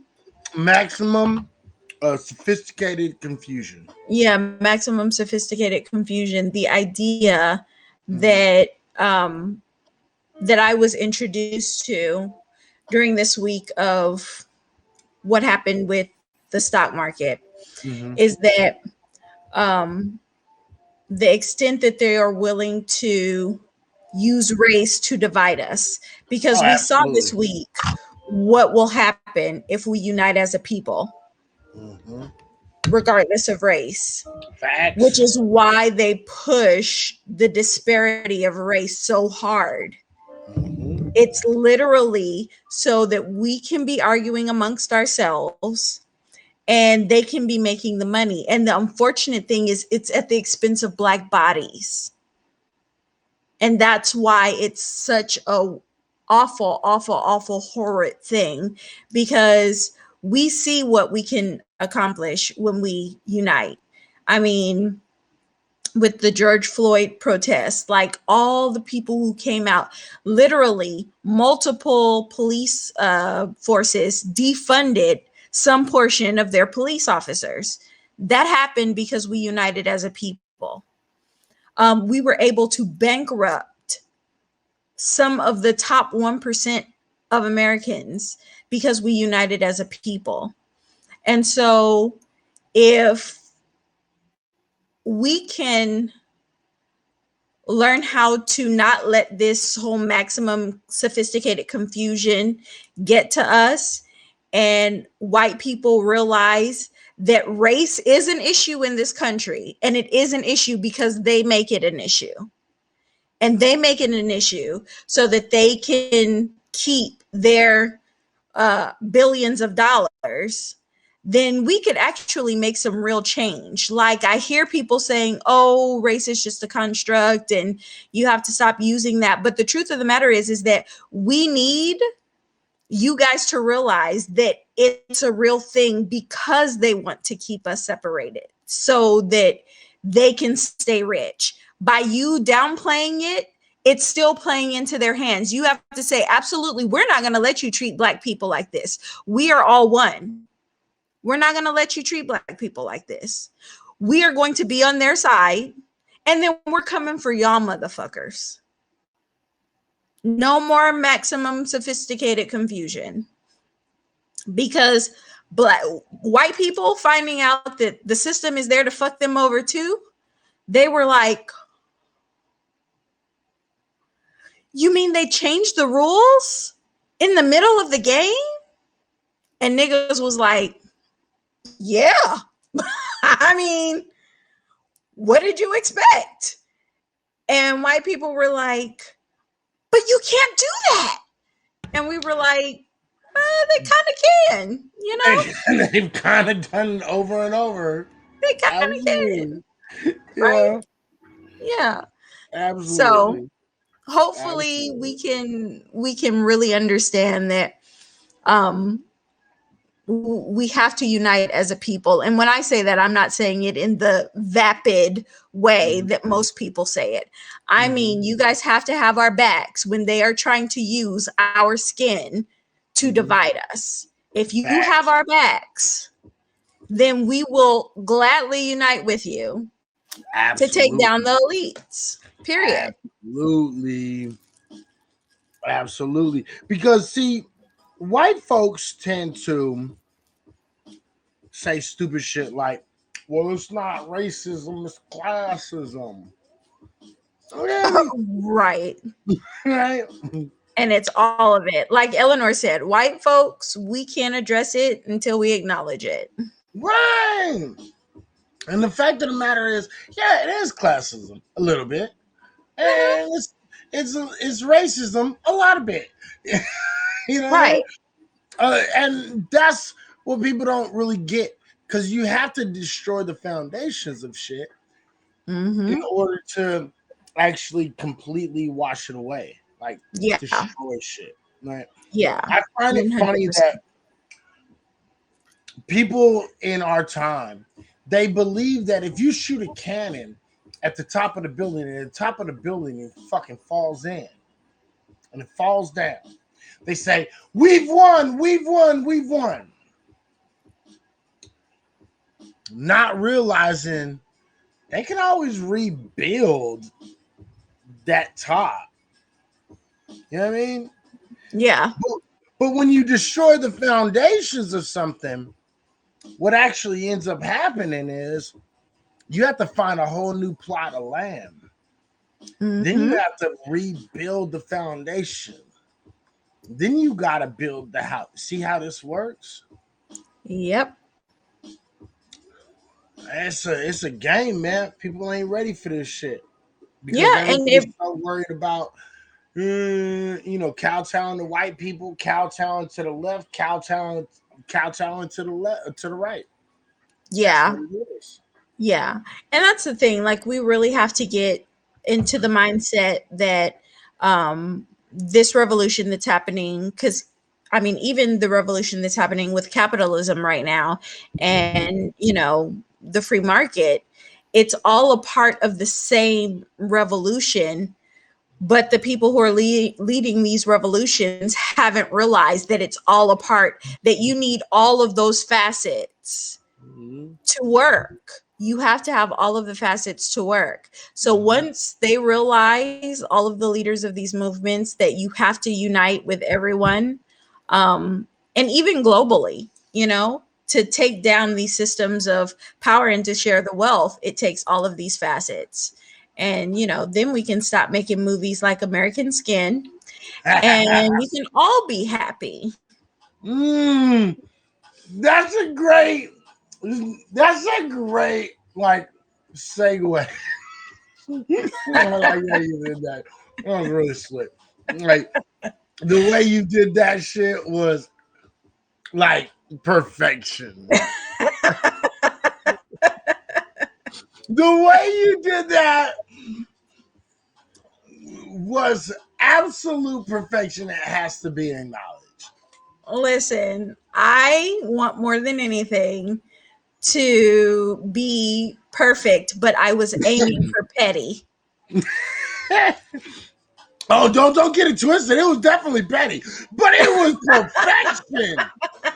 It was petty at perfection. That's what it was. That's what it ultimately was.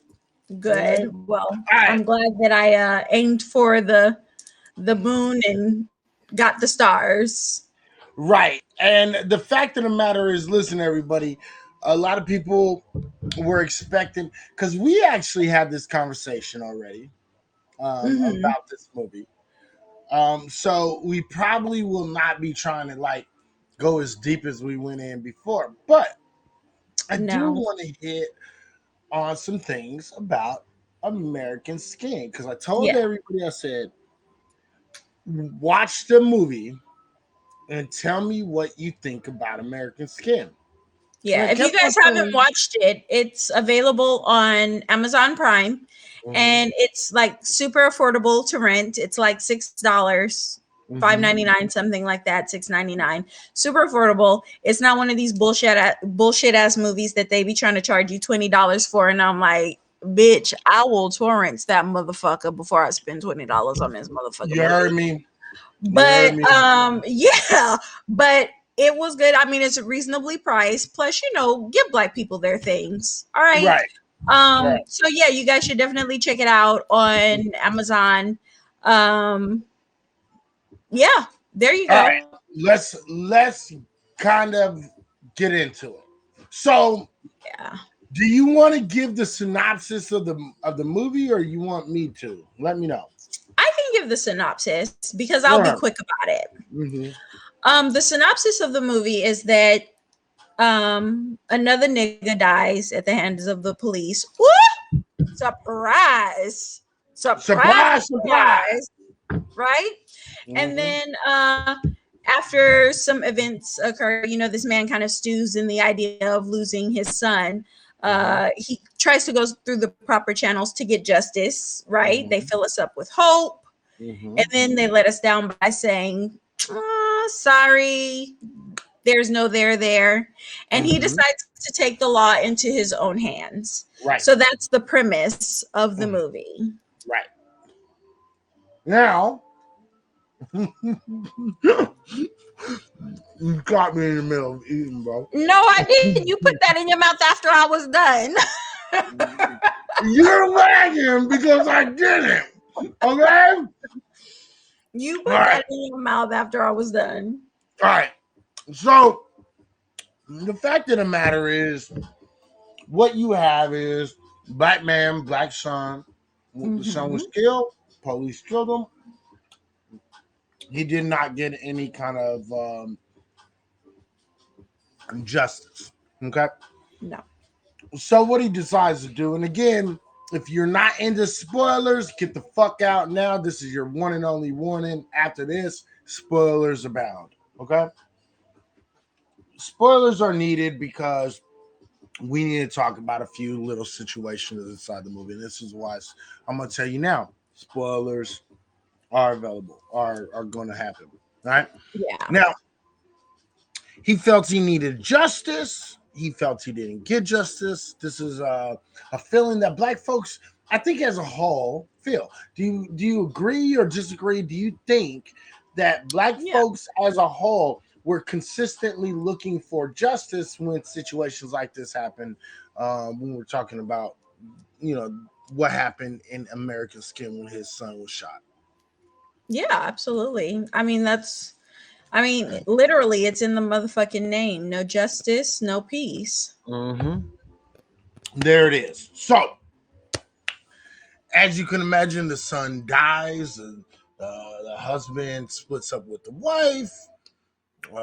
They're living their own separate life, and he is about to be interviewed with a individual who I think he's in college, right? He's in college, and he is doing a documentary. Yeah, student film. A student film, and this student film is like his final, right? And it's going to be entered into some bigger contents. Okay. Yes.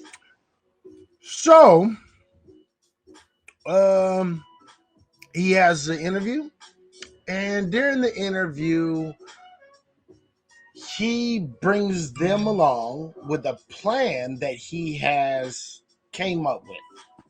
This plan is to go to the police station and physically hold the police to make sure that they get accountability for the actions that they have done, basically. Okay? So he goes into the police station. Everybody's a hostage. There's a whole bunch of people there. And he commences to make a mock jury out of the police and the prisoners who are actually there. How do you like this until this part right here? He's making them the jury. How do you like this, and what do you feel at this moment, Petty? How do you feel about the movie coming into this?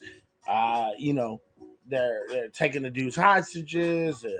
Prisoners are coming out. They're going to be the jury. How you feel so far?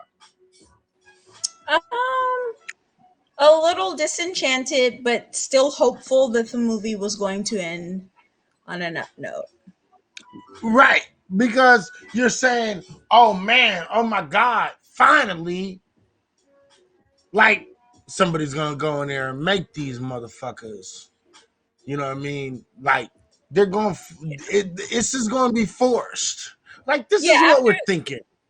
Yeah, after being disappointed by them traipsing the mother out and her asking for peace, I was, like I said, I was a little disenchanted at that point, but I'm thinking, yes, we've got the police department under, literally a captive audience. They've taken them. Now comes the justice. Right.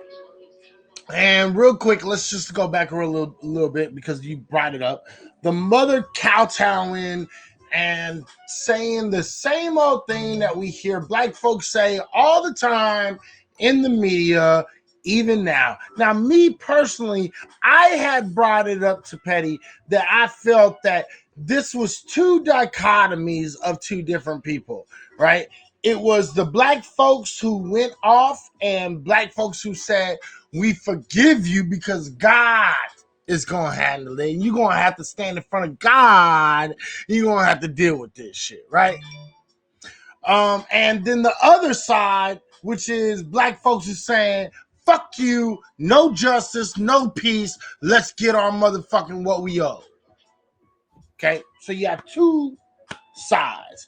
And that's how I looked at the man and the wife in this situation, where the woman wanted to kowtow to white folks and say, we can't have this kind of, anarchy, blah, blah, blah.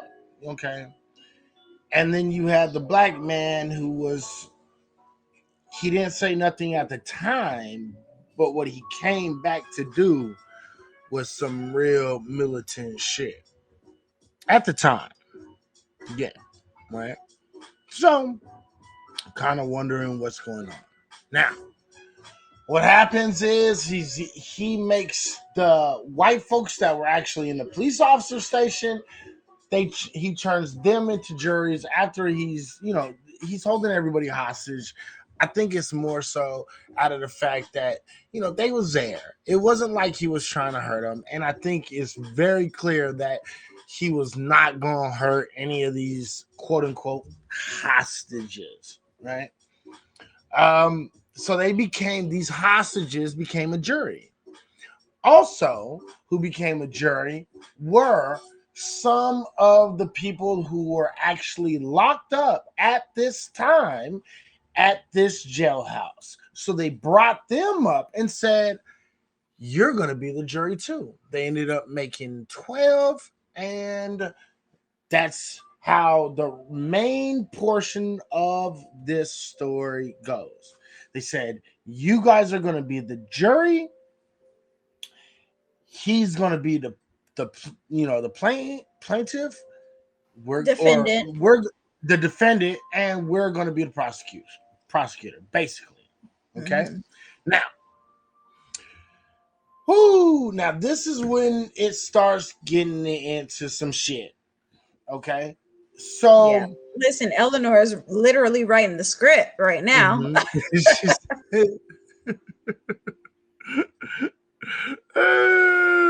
She said, ended just how I expected, because that's the truth of how shit works in our system. Still fuck.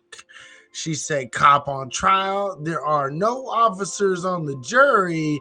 These are not my peers. Father says, welcome to my... And I was just about to go into that.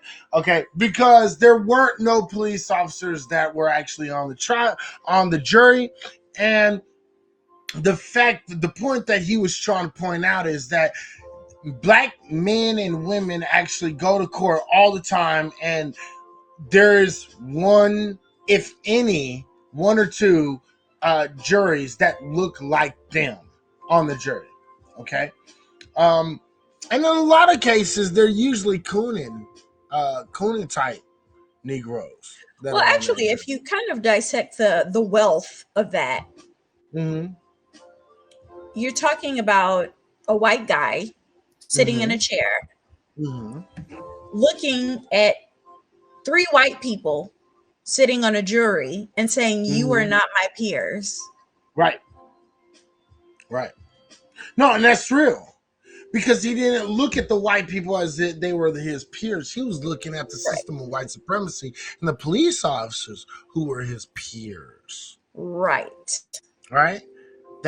That blue line of silence, or the silent blue line, or whatever the fuck they call it. Okay. And he said, at this time, he says, welcome to my world. Because I don't get that shit. You know what I mean? Yeah, not only do we not have people with the same jobs as us in our same, class, but we also just don't have black people on a jury. Like, he was so specific when he was on trial about what peers meant. Right.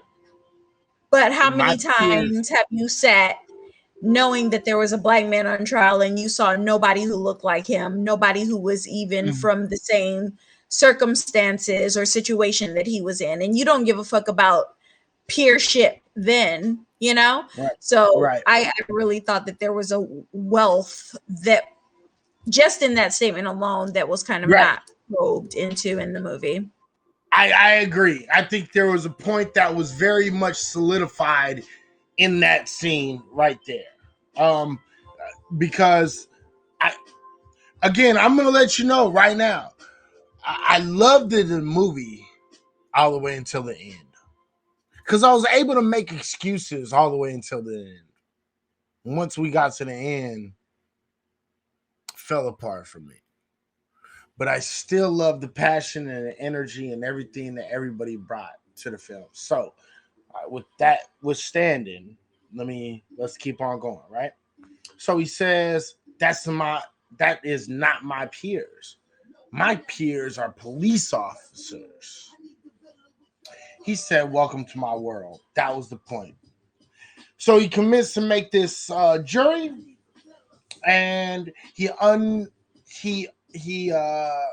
what did he do? He took all the criminals, quote unquote criminals, right? He took them out of handcuffs. He put them on there with the other people that were there. Happened to be a white woman, an older white woman, a younger white woman, a young black male, older white male.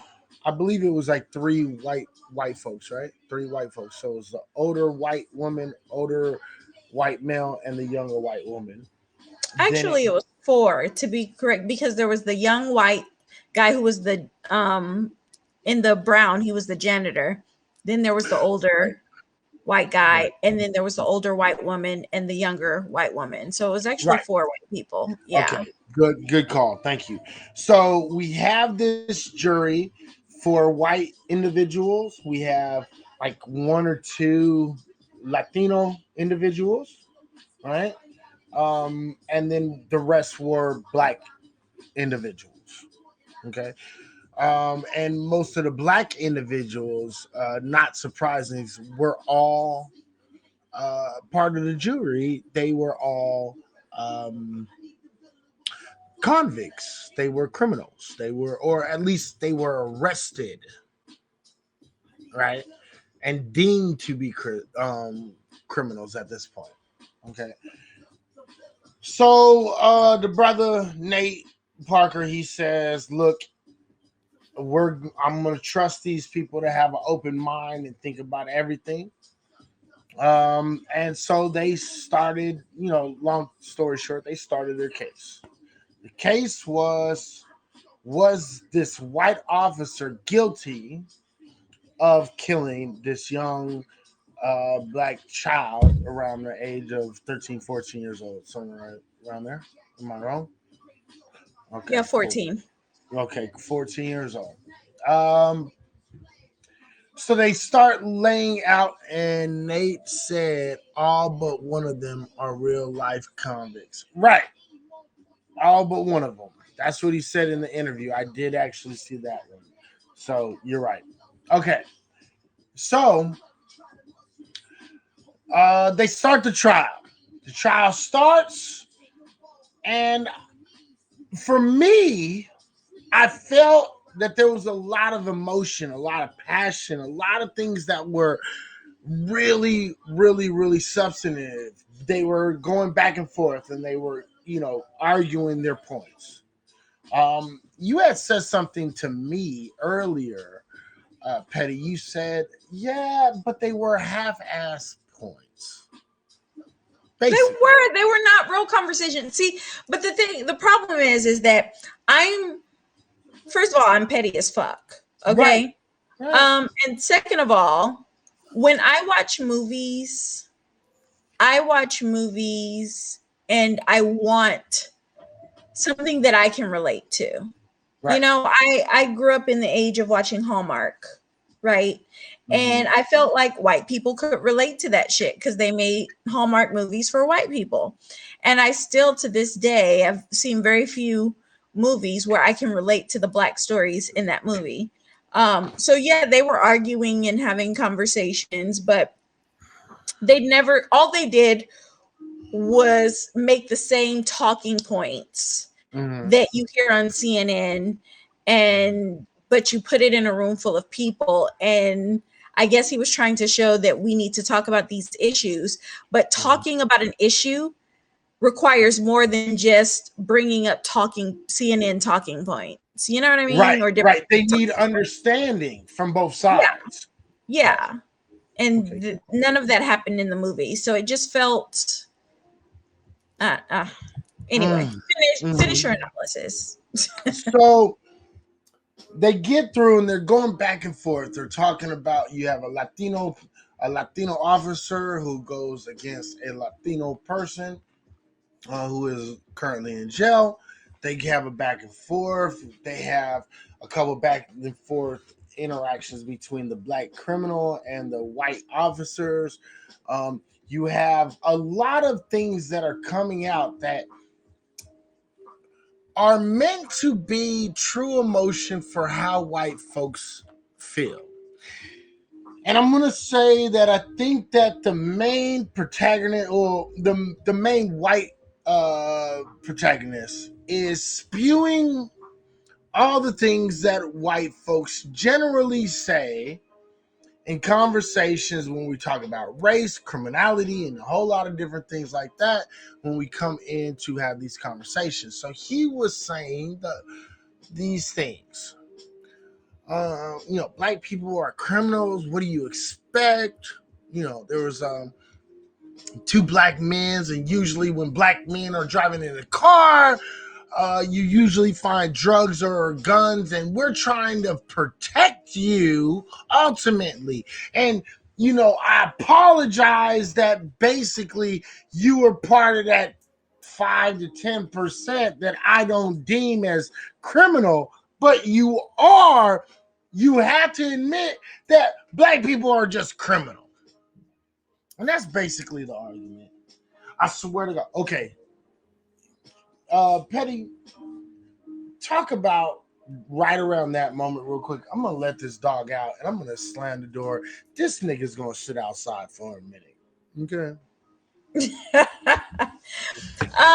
Yeah, so they were having conversations. Again, a lot of the white officers were traipsing out a lot of the tropes, the black tropes. You guys are criminals. You were driving in a nice neighborhood in a not so nice car. It was around midnight, and we all know that they cage y'all niggas at 11:30, and it was 12 o'clock. So y'all niggas was out of the cage. Those were his exact and precise words. I'm not making that up. Right. Except for maybe a little. Right. That's a little. Yeah, just a little. Not the cages part, but everything else, yeah. Yeah. I mean, so really they were just traipsing out these tropes. And I feel like, they would traipse out a trope and then somebody would make a point and then they would just kind of leave it suspended, hanging in air, and they would move to the next point. And they did that until it was time for the jury to think. Deliberate. Now I do want to point out the fact that they do show the white officer and even the Latino officer. They show that they admitted, they said, yes, okay, fine. Yes, I profiled him as a black man. I did. I saw two black males. I profiled them. They admitted that. Right. Well, can we just take a beat? Okay. Can we look up the word profile for a minute? You want to do that? We can do that. Yeah, we can do that. I ain't mad at that one. All right. So. Okay. So. I'm pulling it up right now. My best friend Miriam says that a profile in the fourth definition of the word, a set of data, often in graphic form, portraying the significant features of something, right? The idea of profiling is that you see a person, you see their skin color, you add in the factor of how they're dressed or what kind of car they're driving, right? What kind of maybe music they're listening to, what kind of vernacular they're using, maybe African-American vernacular. And you put all of those pieces of the puzzle together. Maybe you even take in tattoos, if he's wearing a do-rag, something like that, right? So you're taking multiple factors, right? So it's a set of data, right? That it portrays a significant feature. Okay. So they kept using the term profiling. And the truth of the matter is that all they saw were two niggas in a car. Okay. That's not really profiling because you legit had no other data to add. except for the color of their skin and the kind of car they were driving. So the only thing that you profiled were not affluent niggas. Okay. So And a that's set of data, often in graphic form, portraying the significant features of something. Okay. right. All right. All And right. they didn't have a set of data. All they saw were two niggas in a rundown car. Right. Yeah, that to me, that's not profiling. That's straight up racism. You're poor and black. I know nothing. I have no other. I'm not looking at you. You're not sagging. I can't hear you talking. I don't see gang tattoos. Nothing. You're just black in a car that is not, expensive. So do you think that profiling is equatable to stereotyping?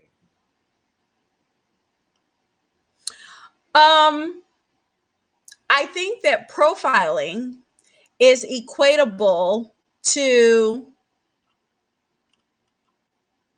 negative tropes. That's what I think. I think that when you profile, what you're doing is you're using negative racial tropes and assigning them to that person of that race. That's what I think profiling is. This, Yeah, so that's basically in the basic. That's stereotyping. but what stereotype comes with driving a car other than you're poor? You're black. Hmm? Being black. Yeah, but there are other poor people besides black people. Right. But no, I get you. I got you. Yeah, that's all I'm saying. I think that they were liberal in the use of the term profiling. Okay. That's all. I'll give you that. Yeah, I fucks with you on that. All right. So what we end up having is we have this definition coming from Merriam-Webster, and we have this basic understanding of what profiling is. Now, they said during the movie, he said, "Do you know how fast I was going?"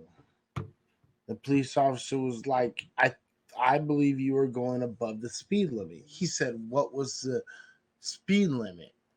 He says, "I don't know because I didn't write it down, but based off of my memory, you were going faster than most other cars." The you know Nate Parker, his character, turns around and says, "But there were very large speed bumps in between this block and this block, so there's no way for me to be speeding up because those are speed bumps." Now, what do you have to say then? Caught him in that situation because he really didn't have anything else to say. He didn't really have an argument. He says, "So basically, you're profiling." Yes, okay, I was profiling. He gave his reasons for profiling, and he moved on. They were, you know, they went off and they went through the rest of the story. The rest of the story ended up turning out to be, he said, um, you had you showed us insurance that was outdated. He said, "Yes, I did. Did I tell you that I had some insurance that was within the dates?" He said, "Yeah." He said, was that ever found?" He said, "Yes." He was like, "And what did it come back as?" "You had insurance." "Okay, thank you." So that's the point. He said, "I tried to give you the right paperwork. You didn't want the right paperwork. So therefore, you went on this original thing right here." Again, going along with the stereotype, going along with the profile, going along with everything else. Then they brought him outside of the car. Next was the son, And I think that this was one of the more emotional pieces for me. And again, you can call me a sucker all you want. You can call me whatever the fuck you want. I was a little bit more touched by this moment because I have two boys. And you can call me a sucker. You can call me whatever the fuck you want.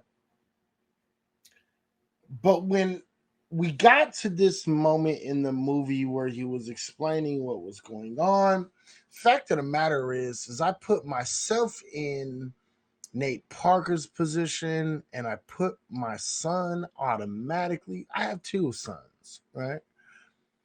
So I put my sons, both of them, into the position of the young gentleman, right? Who was doing nothing but following his rights as a American citizen, quote unquote, right? And he was saying, I can film because the Supreme Court has already said we can film. As American citizens, we can film. As American citizens, we can talk to the police whatever the fuck way we want. As American citizens, we have the right to do all of the same things that white folks do. And he learned that in a white school, by the way. And he did learn that in a white school. And let's point out the fact that his father did say, I put him in a different school to give him the best opportunity. It just so happened that that school was primarily white. Well, it didn't just so happen, but it was. And they taught that little black boy the white people rules. Right. And it got him killed. Right. Because as black folks, we know, keep your hands at 2 and 10, keep your hands up. Right? We know this shit. If you don't have your hands way the fuck up here, you keep your hands up here. Right? And this is what Nate Parker was actually doing during the whole time he was being pulled over. Hands up, kept on up. Then when his son was videotaping, clearly showing the phone that was in his hand, the police officer told him to get the fuck out the car. When he told him to get the fuck out the car, he was like, stop recording. He was like, it's my right as an American citizen to record. I can do this. White police officer Nate said. Parker never brought that up in this mock trial. Oh, absolutely. Great he never point. brought it up. Absolutely. Again, not having real conversations. Like the fact that the man literally said, when he said, well, what happened after you pulled him out of the car? He kept recording. I told him to stop recording. And, then he went around the back of the car. I didn't know if he was going to reach for his gun. He said, I didn't know if he was going to reach for his gun. You had already established that he didn't have a gun. Right. That he only had a phone. Right. Because he had already searched him. Right. Absolutely. So you saying that he was going for the, and Nate said, he never said, so you're just going to assign us a weapon we didn't have to justify killing my son. He never said that. There were really no real conversations were had in this movie, but right. Sure. And the thing is, ladies and gentlemen, again, I believe that Petty is actually right. She made this point to me, and again, I told you I had to separate myself. I watched this movie 2 times, and I meant to watch it before we came live. I just had some other things that I had to take care of, so I wasn't able to. But she brought up a very valid point, and the valid point was there really wasn't a conversation that was had. A true conversation. And that true conversation should have involved As an American citizen, do you have the right to record the police? The answer is yes. Supreme Court has already dealt on this. As a citizen, do we have the right to fight back if it's an unjust or undue arrest or detention? Yes, we do. The fact of the matter is, we never got the conversation inside the film that said what he was doing was not against the law. What he was doing was right amongst the laws that we have already preserved. And so you're right, Petty. I had to admit that, because the fact of the matter was they didn't have a conversation. This should have been one of the biggest points in the movie, to be completely honest. After we talked and after I thought about it, this actually should have been one of the biggest points. The fact of the matter is, he got out of the car, he put his hands on, he had the fucking camera still on, and the guy was searching him already. He had already established the fact he has no weapon. That point was not talked about. The fact of the matter is, it was not talked about that the Supreme Court has already ruled the fact that black folks have the right to film what's going on. He also never pushed him on the fact that he said the Kijani, I can't remember what his name is, but the son, he reached for something, and so I pulled my weapon. And he said, okay, and what had my son reach for? He was like, well, I didn't know if he was reaching for a gun. He was like, so what was it? He was like, well, it was a phone. He goes, okay. So when you found out it was a phone, did you put your gun away? And he goes, no, because we weren't taught to de-escalate. So once my gun was drawn, then I kept it drawn. Like, he never pushed him on that at all. Like, it was just, again, it was very daft. It was just a bunch of talking points, like, oh, like he watched CNN and was like, oh, that's a good point. Let me put that in my script. Like, there was no real exchange that happened between two people at all. Well, and what Petty is actually ultimately bringing up, and here's the thing, and I want to admit this, because subconsciously, everything that you're talking about, Petty, I actually knew in my head, right?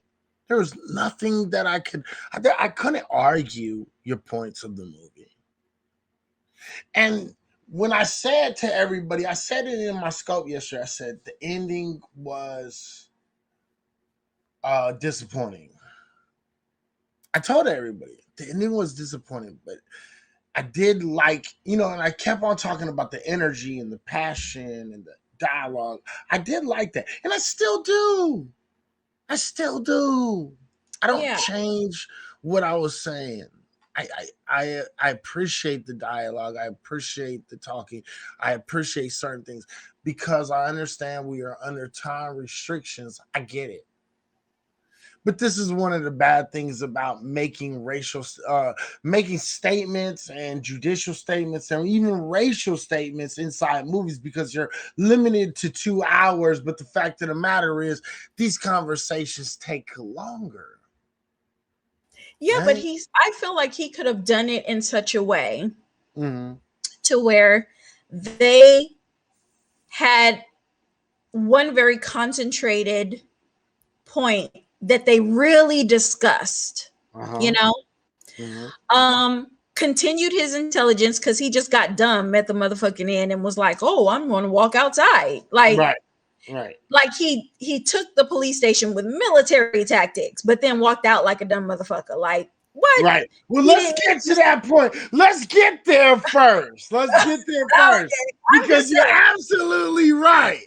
Yeah, and it was like, so you go through like all of this where you have this conversation. You could have had them have a very real, very tangible conversation, have it end on a very different note, you know, and then leave people to sit and go, that was interesting, and continue the conversation. Right.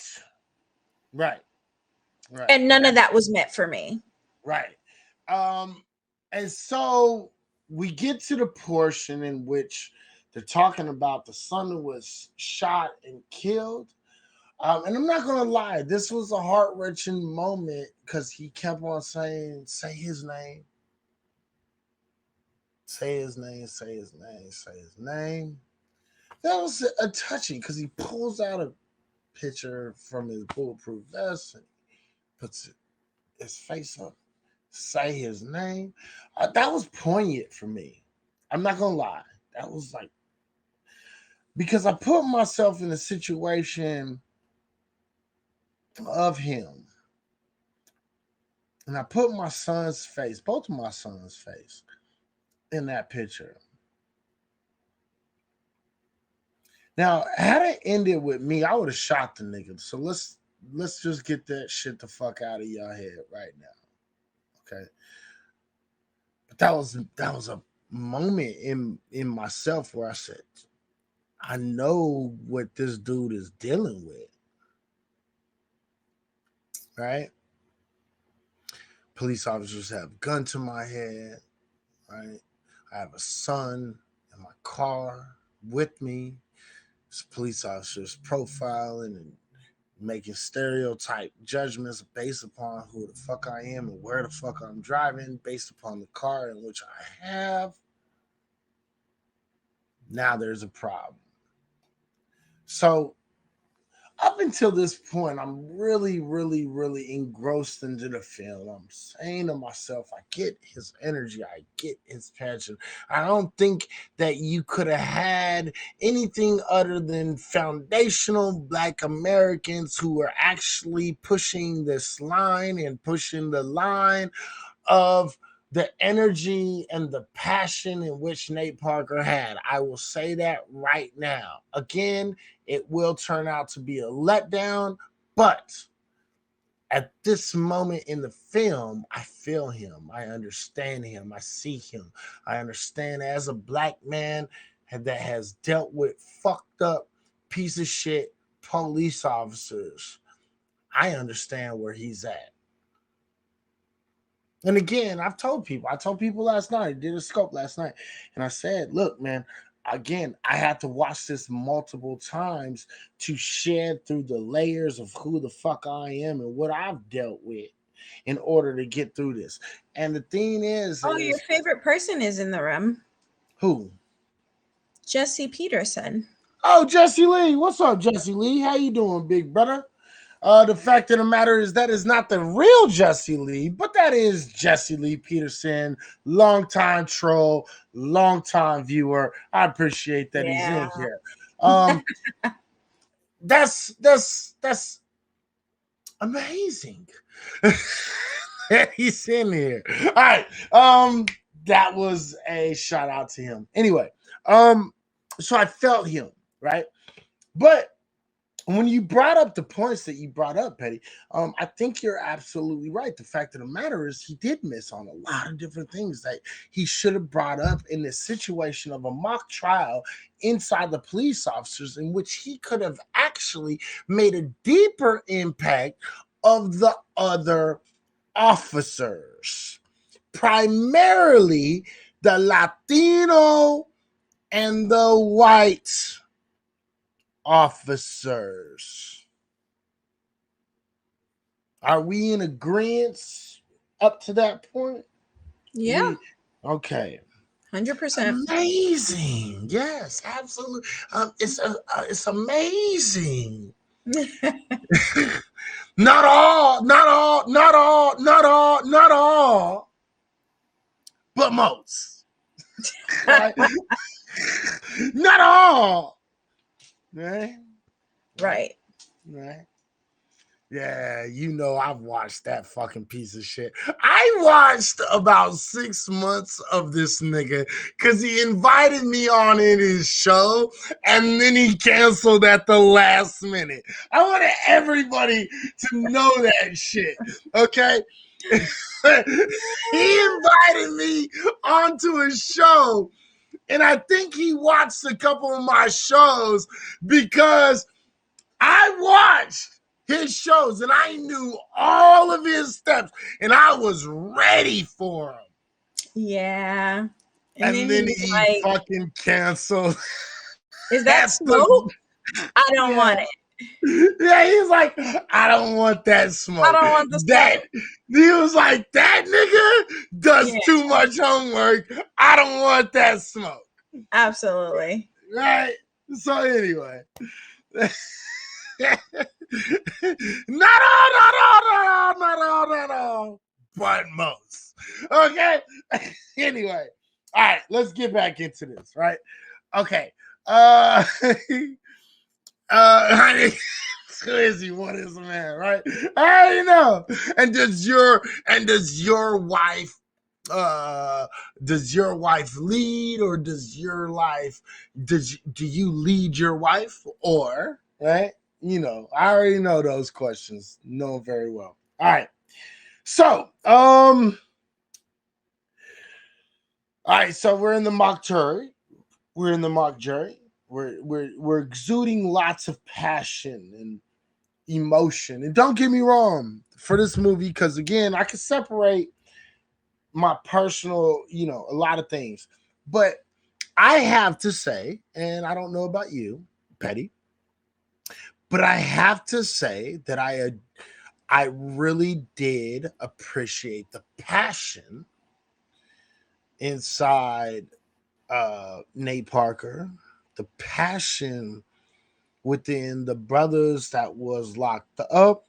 I really appreciate the passion that was given within the Latino officer and even the white officer. Don't get me wrong. Again, I think they're fucking wrong as shit, but I appreciate the passion because correct me if I'm wrong, but this is the exact same passion that we see when we hear white folks saying Latino wanting to pass at white passing Latinos, or want to be white passing Latinos, push the narrative that is pushed by these two groups, right?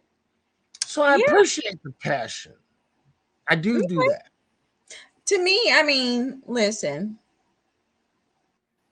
long-time Christian, first-time religion major, but bitch, faith without works is dead. So you had all that passion for it to lead where? To an empty clip.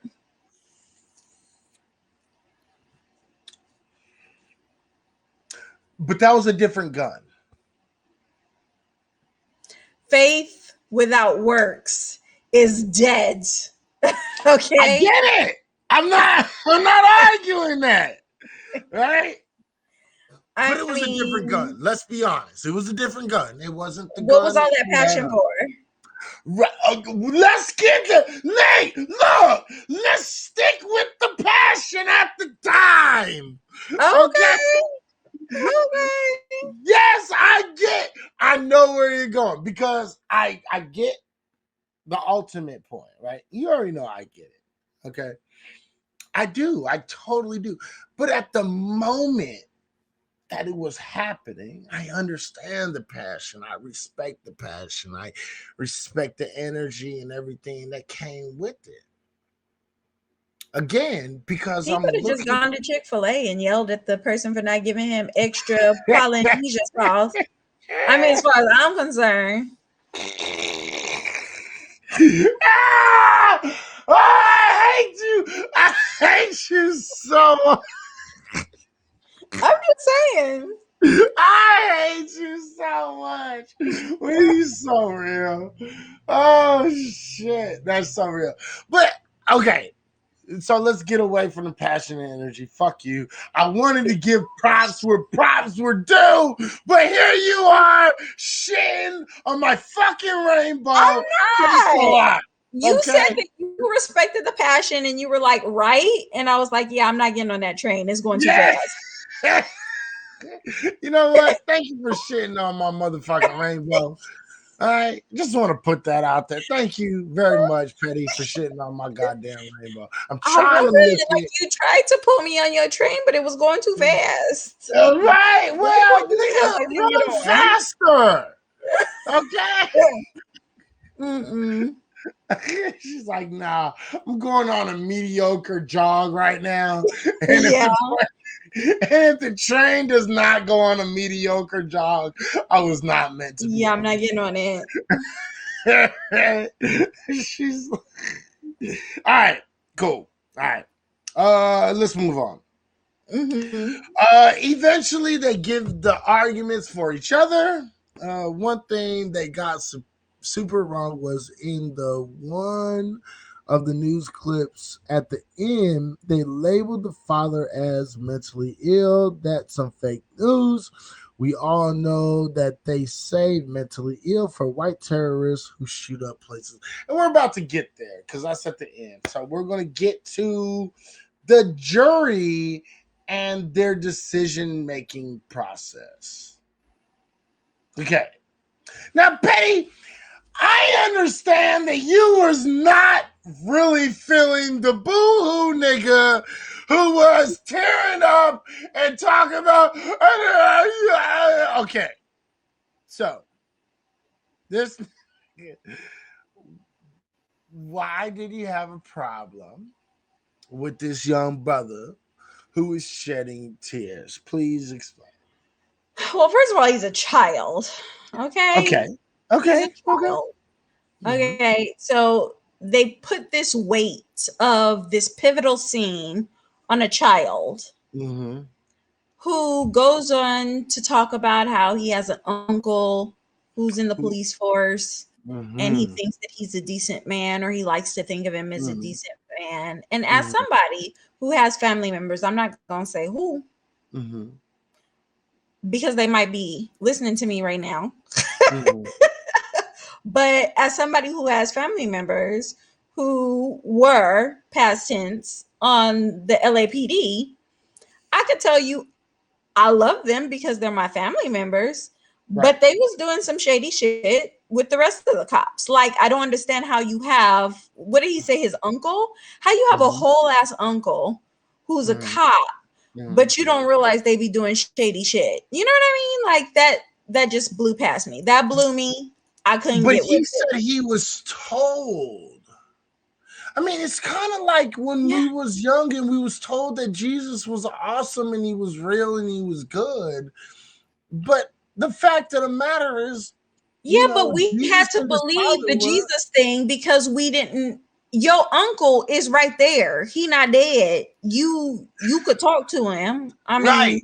But if he presented himself as that good officer, I guess, or maybe I just had really fucked up relatives because I mean, literally, they would get pulled over for speeding and flash their badge, and they would be like, "Okay, see you later."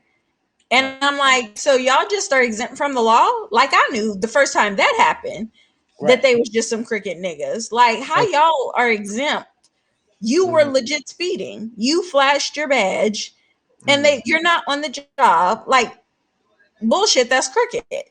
Like, I just, you see what I mean? So, like, how are you hanging out with your uncle and you're not noticing that he does, shady shit?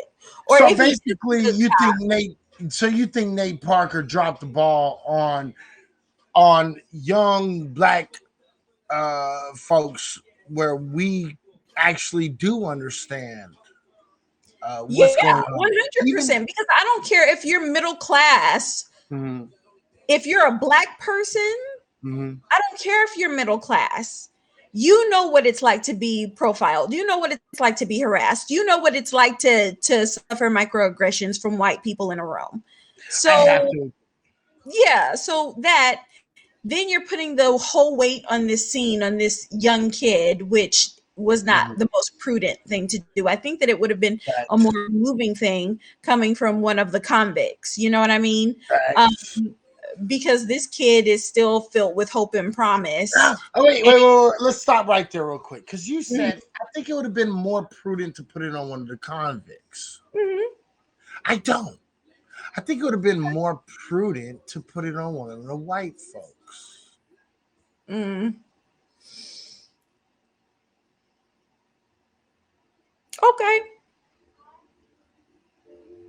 I mean, in the sense of, do you think that white people have that kind of profound thought when it comes to race? No, but no. I'm in a general sense, no. Okay. Wait, well then what are we talking about? I'm gonna be tired. Let me make my case. Okay. Let's wrap this up because I'm tired. Because I don't understand what the fuck just happened. Right. Listen, let me make my case. Okay. My case is built upon that little white girl. She probably getting dicked down by a nigga. And that was supposed to, at the moment of ejaculation, skeet some knowledge into her about race relations. Is that your angle? Because that I feel that I can get with. But then they needed to say that in the movie. You know what I mean? Oh, I'm so dead. Oh shit, I'm so dead. Okay. Not that the skeet gave her this knowledge, right? Oh no? No. Okay. But maybe the experiences of the little white girl being with the nigga. Again, I saw that shit. Don't fuck you. Listen, I am trying to get these white people the benefit of the doubt. Okay? Because I'm trying to be cool during this podcast because I'm rarely cool to white people. So I'm trying to give them the benefit of the doubt that she got some penis in her life and she was driving around with some police officers and she might have seen this shit before. Okay, now that I think about that shit after I said that shit out loud, I'm wrong. Okay. Okay. Look. I mean, listen. You are in a world where anything can happen. So I understand what you're trying to say because you're in the land of anything can happen, but I'm not. So I'm just here to tell you that you're way the fuck off base. Yeah, but look, I had to say that shit out loud, but I had to say it out loud to realize, okay, no, I sound stupid.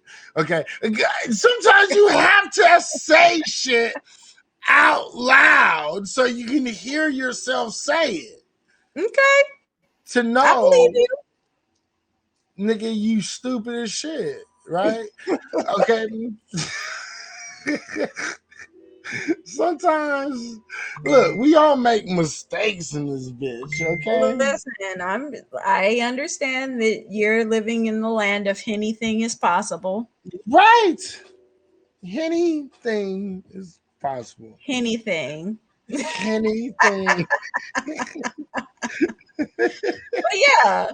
Cut to the credits and the movie was still trash. I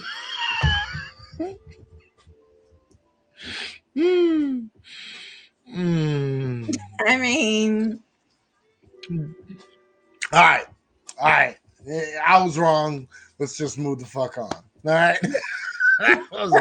Let's do that. Let's just move the fuck on. All right. Anyway, so they go into deliberation. Okay. Go into deliberation. Fuck you. Eleanor. Child, he done turned up a little bit too the fuck much. Don't expect it. Don't. Don't even waste. Listen, no, this isn't about me turning the fuck up too much. This is trying as hard as I can to give white folks the benefit of the doubt. What did Eleanor just say? Which I see. I read it. She said, never give white folks the benefit of the doubt. You already know this. And I do. Right. Okay. But let me ask you something, Petty. In 4.5 years, what have I always been called? Racist! You don't think of nothing from white folks' point of view. You don't you're a racist, nah. And I was trying to do, what white folks do, but I was really shitty at it.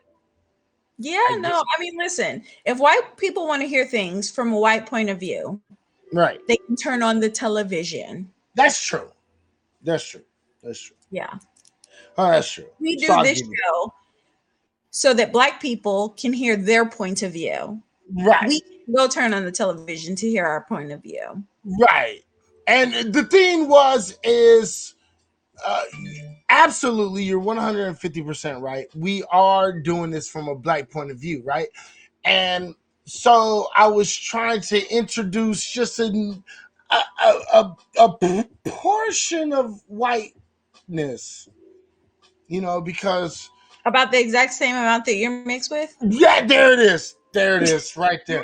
Just about 20-25%. Yeah, right there. Gotcha. And it just didn't work. So, fuck you. I tried. Okay, white people, don't ever say I didn't try anything for you. Kiss my ass. All right, now we get to the jury. They were about to make this decision. The young black man makes this plea, and he's crying and boo-hoo and boo-hoo and boo-hoo. Right? My uncle was an uncle, and he was a police officer, and I don't know. I always looked at him like a hero, and but I don't want to see any more black people. Honestly, I should be making this argument because I got 25-30% white in me. I should be making this argument, but to see this Negro make this argument was a little bit disappointing. Am I wrong for thinking that shit? No, it was very disappointing, as was the rest of the movie. Okay, that's right. All right, but the one point that he did make was, if we are to, and let's talk about this point, right? He said, if it takes, we don't know what's going to happen, because at the very beginning of the movie, the young lady asked, she said, well, if he's guilty, what's going to happen? He said, and Nate Parker said, I don't know. Yeah. Right? So they don't really know, but they do have a feeling on what he's going to do. And what is that feeling? Again, this feeling, and I think it's kind of important to talk about, this feeling is that the black man is going to kill that white dude if he's guilty. That just made me excited to hear a little bit. Right, it did. Okay, let me get my dog because I forgot that he was out here. Okay. So anyway, Utah. So they're deliberating, and the idea is that they have to decide, and none of them know what's going to happen, right? Because it's not really a jury's job to know what's going to happen. It's their decision, much like when they're being a jury for a black person's trial, not to pass the sentence. It's not their job to sentence them. It's only their job to determine guilt or innocence. So they decided that with all of the information that they had, that they were going to do the best thing. And that was based on this young guy, after he gives this entire little monologue about his conflicts. He says, I'm tired of seeing black people being killed. I'm tired of kids being killed. I'm tired of mothers crying. I'm tired of, fathers suffering. And so I don't know if it means that we have to, you know, have this one officer die to kind of show everybody how bad this has gotten. If it makes another cop pause for a minute before they kill one of us, then, you know, Omnio Seralis or whatever those Harry Potter fucking people say, right? Like, Right. he was like, let's get the shit done because, Right. you know, better for the greater good. Right. For the greater, and that was the argument. For the greater good. For the greater good. Right. Let's do what we have to do because maybe this has the opportunity to stop here. Right. Or at least make sure motherfuckers really think about this shit. Think about the outcomes. Think about the possibilities. Think about what could ultimately happen based upon these decisions, based on this white supremacy in which we live in. So I really do appreciate that portion. Mm-hmm. I do appreciate. I appreciate that portion a lot. But as soon as that happened, I think I was disappointed. I was really let go. Right? Because they came back, they filed in, they came back, they had the black forewoman who came back into this, and she said, we find the defendant, the police officer, guilty. Right? And they grabbed that would be the brother from Ghost, right?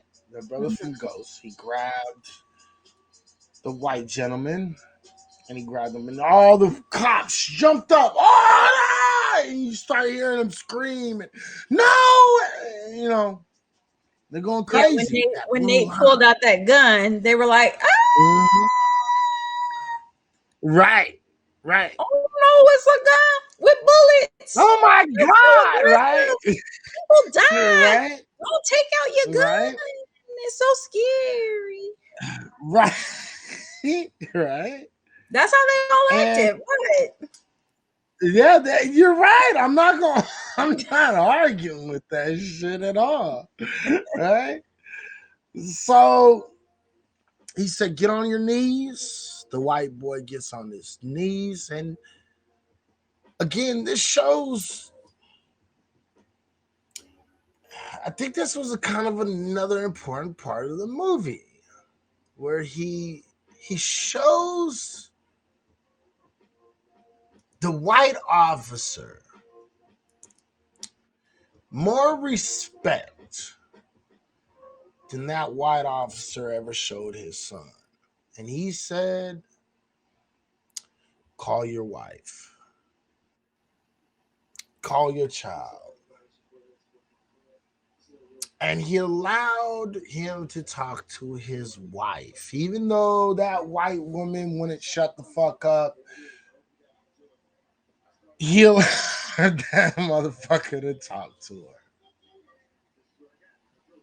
And she said, are you okay? He says, I'm alive right now. I'm good right now. And then she says, good, you're going to come home. He said, I don't think I'm going to be coming home. She starts losing her shit. He had just talked to his son, take care of your mother. He had to give her. What did he do? He gave his sons the same instructions that black young men automatically take upon themselves when shit happens. He told his son, take care of your mother. This is the same idea that black young men take upon themselves if they don't have a father, if they lose their father or their father is dead. It's my job to take care of my mother. We do that. We do that without a phone call. We do that without notice. We do that without any kind of conversation to hear our fathers tell us, son, I love you. I'll always love you. I'll always be there. Again, this is, to me, it's deeper than just this ideological idea that is passed by. Again, I looked at this movie from many different options. I've watched this movie 3 times, and I wanted it to be 4 times by the time before I came out here, but I wasn't able to watch it the last time. So these are things that young black men are taught and know of without the phone call. Again, showing that this man had more empathy for him after he killed his fucking son than this man had for him and his son when he pulled him over. And we're going to get into this because I keep on pointing out the empathy of the black man for a reason. So, he goes on, spoiler alert, he cocks back the gun, and with a little bit of a pause, he pulls the trigger.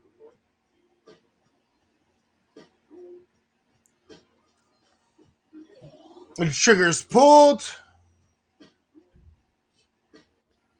and a dry, not a gunshot, it was just a gun that was going off.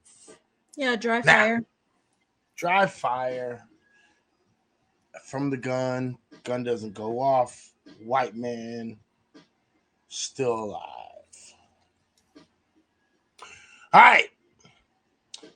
After this dry fire, he lets everybody know we're done. That's all I wanted. I wanted to hear it from people that really understood. And I wanted to hear guilty. He was guilty. And I want to make sure that he knows that he was guilty before this ends. From there, they start to cut open the arm restraints of the police officers. He starts to re-buckle the restraints of the convicts, who I might actually say the convicts were more humane than anyone in that room, to be completely honest. The way they spoke, the way they conducted themselves. That was a very interesting part of the movie, but we're not going to get into that right now. To be completely honest, the convict was the only one who I even identified with out of the whole movie. The one that Which jumped one? The one, light-skinned one or the dark-skinned one? No, the one that jumped that cop who beat him up. Remember, he came in Right. and had a black eye, and as soon as he got the chance, he hopped over there and beat the shit out of that little white man, police officer. And I was like, this is the only real nigga in the room. Let me buy this motherfucker a drink. Right. And this was the dude who was the juror before the young black male was the juror. The young black male was actually the document. He was there to document the old thing. Right. And the thing was when this young, the light-skinned black male jumped up because he had got his ass whooped by the police officer. He jumped up because he was fed up. Only real nigga in a room. Right? He jumped up and he started whooping that white boy ass. Only real nigga in the room. I mean, I actually thought it would have been the dark-skinned nigga, to be honest. But it wasn't. It was a light-skinned nigga. Yeah, suck my dick colorism now. Only real nigga no. Suck my dick, all you niggas that want to act like colorism is a real thing, because y'all want to act like light skinned niggas ain't really black. Why is it always the light skinned nigga that's doing shit? Anyway, Because of them selfies you be posting on your page. That's why. look, you know what? I look good as shit, okay, on my selfie page, okay? I didn't say you didn't. I'm just saying that's Okay? why they be coming for you. They be like light skinned nigga shit. Yeah, light skinned nigga shit, but we bout that action. Y'all dark skinned niggas scurry as shit. Okay, no, I'm just joking, because y'all really ain't. And the fact of the matter is, I'm not gonna play the colorism game. I'm not gonna do that. But I do want to answer from you dark skinned niggas. Why the fuck it's always got to be the light skin? They got to stand up before y'all stand up. Anyway, besides that, though, I was the only, listen, I'm the dark skinned nigga here, and I was the only one who pointed out that what you were saying about the movie earlier was bullshit. I had to bring you back in. Look, you're not reining me back in. No. These are things that I recognize. The problem was I'm trying to give white people. No, I mean, and I get it, because technically it does. It absolutely looks like you have to rein me in, because I'm still trying to give. Now, look, I can admit that. White people their flowers? Right. I can admit that shit. But the fact of the matter is you always want to totally look at everything in the sense of everything, and each individual section as where it belongs, right? Mm-hmm. And don't get me wrong, like, ultimately we are owed, we are due, we have been gone through everything, right? Mm-hmm. But let's look at these in sections, and and that's just who I am. I'm just a really analytical type nigga, right? So I get it, and I understand. And if motherfuckers want to be like, nigga, you still looking for motherfuckers ways to fucking help out these niggas, these light skins, and all these other niggas that's fucking copping out to these white people. I get it. I ain't mad at you. Go ahead, do that shit, because that's what the fuck you need to do. I ain't mad at you. You know why? Because at the end of the day, guess what, nigga? My dick's still bigger than yours, and I'm gonna get the blackest bitch in the room. Nigga, suck my dick. Anyway, but real shit though, real shit, no bullshit, all bullshit aside. I'm not gonna.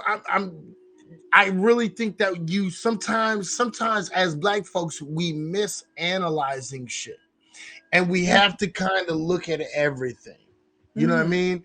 So I think whether it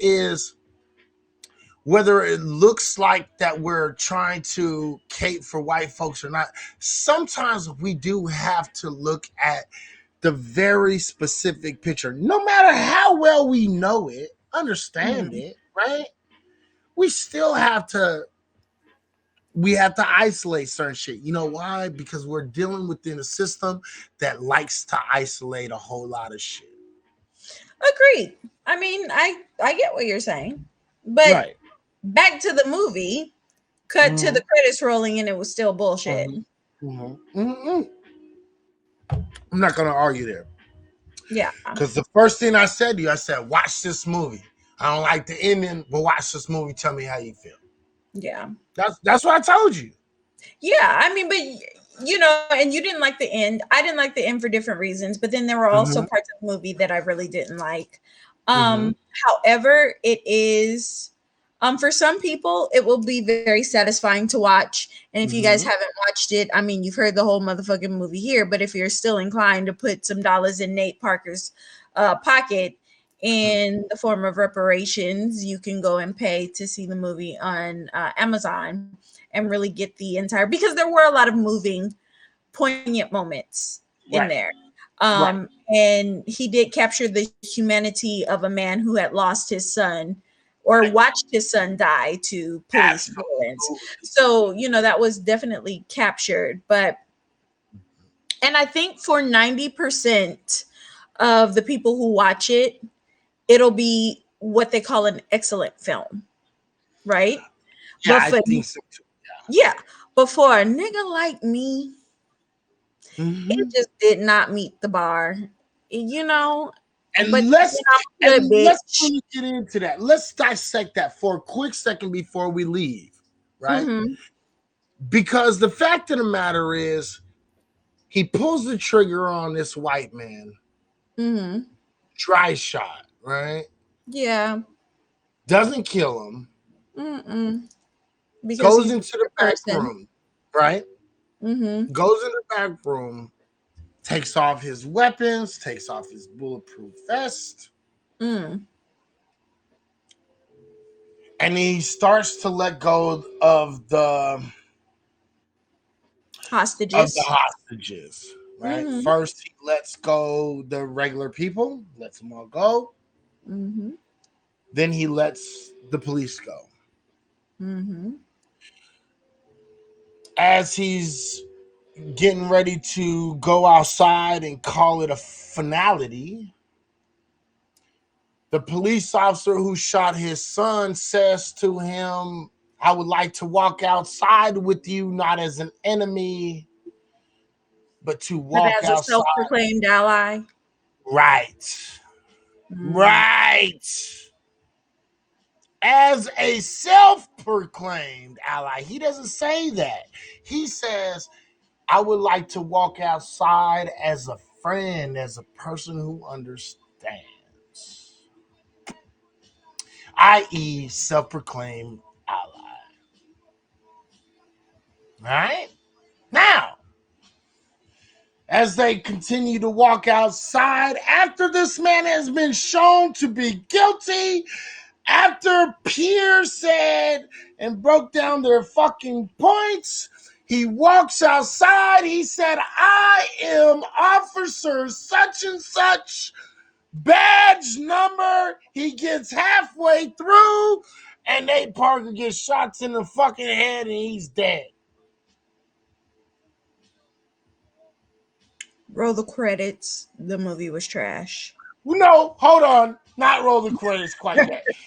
Shot in the head, blood starts getting bigger and bigger and bigger and bigger and bigger and bigger and bigger and bigger and bigger and bigger. Roll credits, movie ends. And the movie was trash.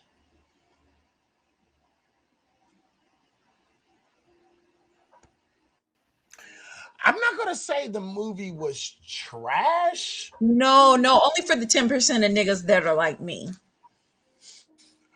You know what? Fuck you, because you sitting here acting like I ain't like you, nigga. Like, fuck out of here, bruh. Like, no, I'm just like you. I'm not gonna say the movie. This is what I'm gonna say.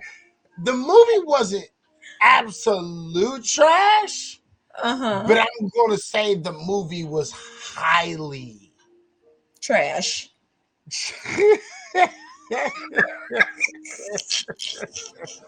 The movie was highly disappointing. Oh, okay. It was disappointing. Mm-hmm. Because with all of the energy and the emotion that was brought forth in the film, I think it could have went a separate way, and it could have actually been probably one of the most, like, a great film. It could have been one of those defining films that actually really forced people to see the truth. So I can't say it was a trash film. It was a great film until a certain point. When it became trash. And then it became trash. But that just because that certain point, from that point on, was trash, doesn't make the whole movie trash. What it makes it was a disappointing film. A That was very, very disappointing film. full of trash. Shut up.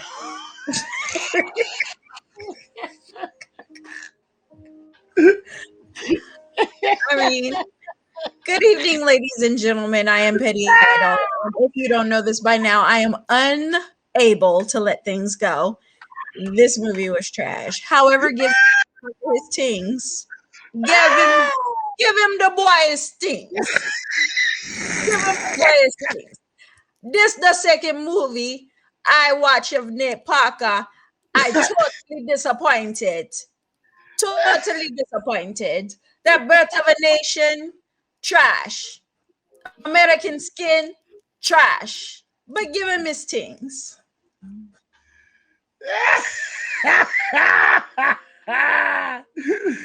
This movie was as trash as that fucking accent that you just. I mean, I thought the theme of tonight was talking about trash shit. So I decided to do it. You're right. Yeah, accent. Totally. This was trash. Listen, I don't know exactly what you want from me, but I can say that whatever it is trash. Mm-hmm. Yeah. But for those of y'all who joined us on this live tonight, listen, don't take my word for it. I'm in the slim 10% of niggas who just expect different shit. You know what I mean? So for the rest of the people, the American populace, whatever, who watches this movie, they will probably consider it a really good film. And I hope that you watch it. And I hope that you glean from it whatever you can, and maybe do continue to have conversations about, you know, what it really takes to have unity in this country, because the way that we're going about it right now, we're not really going to achieve unity. We have 74 million people who voted for Donald J. Trump, and they are in the constant state of planning coups to overthrow this government, which is not the first time this has happened in this country. And while they are very upset because they thought they had the silent majority, which they did not, they did have a strong half. They did have a strong almost half of the country. And so we're going to have to look at how we can really unite. We see the power of what can happen when we don't allow them to use race to divide us. And I really hope that white people, when they watch this movie, well, no, I can't say that because the movie was trash. The movie was trash and it didn't really have any real conversations. But I hope that when white people watch this movie, they will find a black person to have a conversation with, and hopefully that black person will say some real shit to them. And, you know, we can start mending the fabric of this country, stitch by stitch. Let me ask you something. Do you think white people are capable of empathy? Not just the basic empathy. Do you think white people are capable of empathy in the truest sense of the word? I think that they are very capable of empathy of things that they think that they can control. They're very empathetic. They were very empathetic to animals, you know, inanimate objects, right? Don't treat the cat like that. Don't treat the dog. They're very empathetic with things that they possess.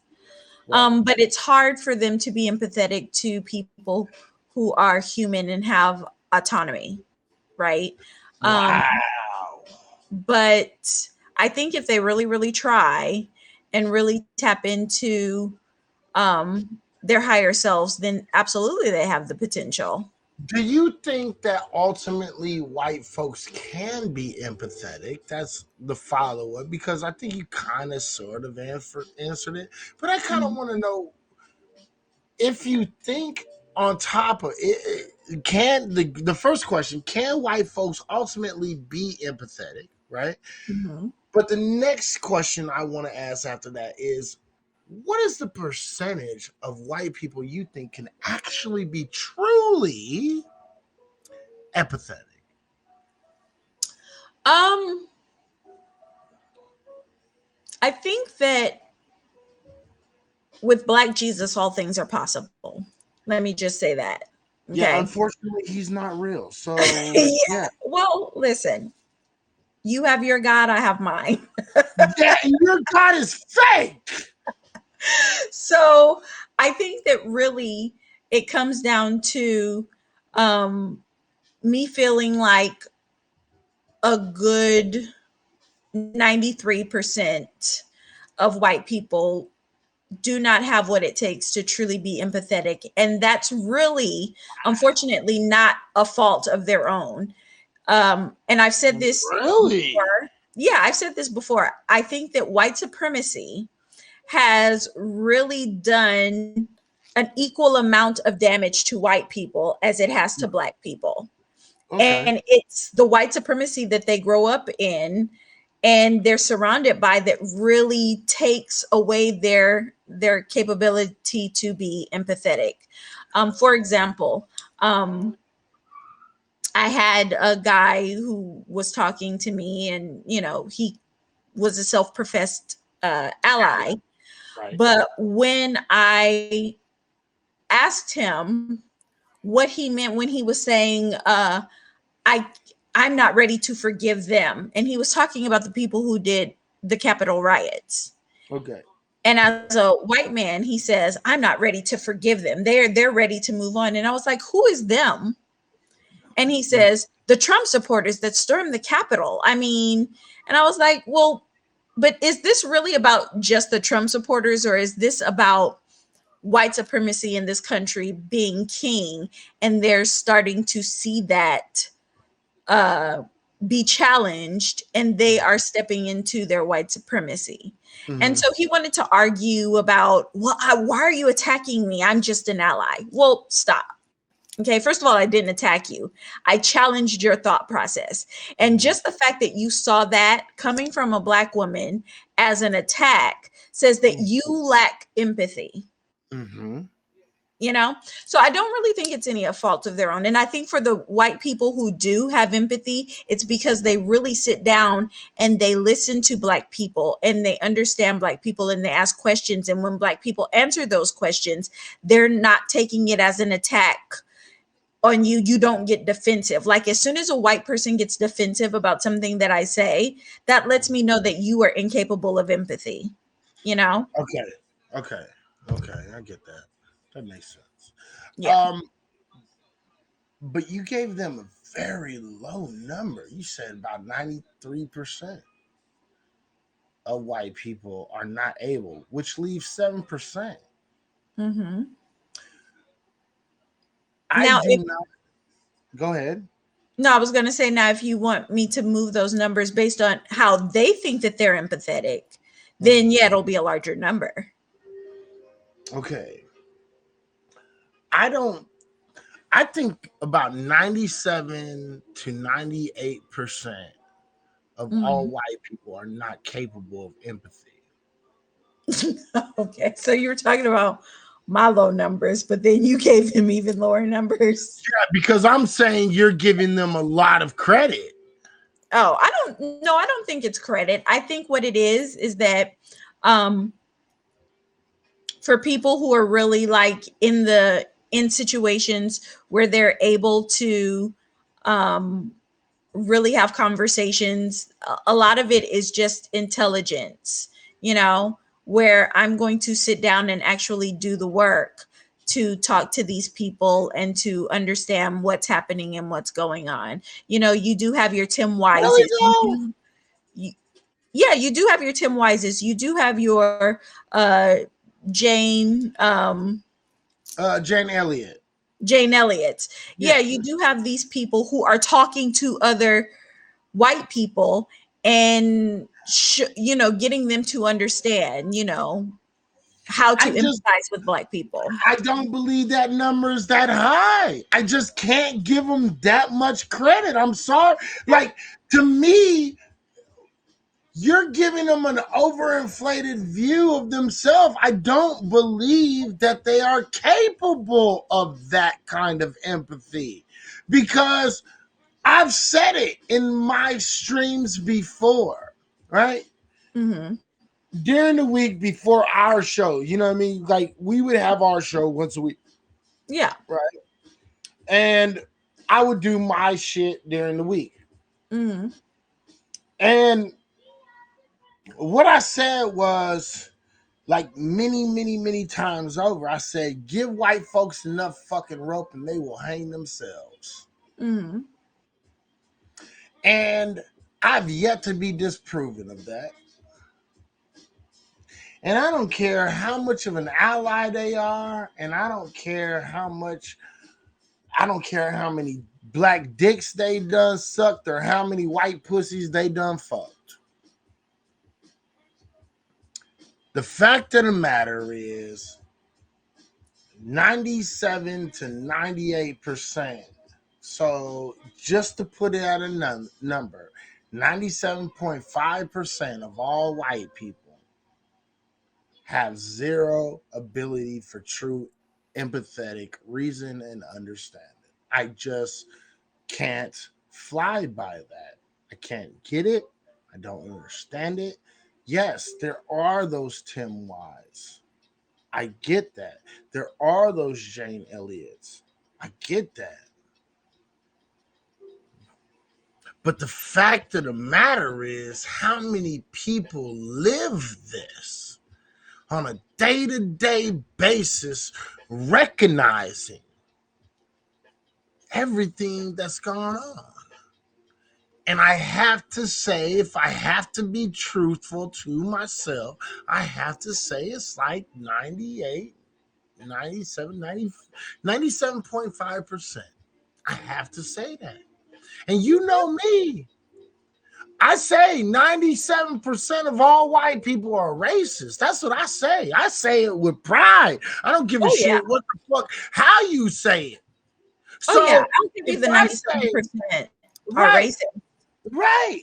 So if Yeah. I say 97 fucking percent of Mm-hmm. all white people are racist, Mm-hmm.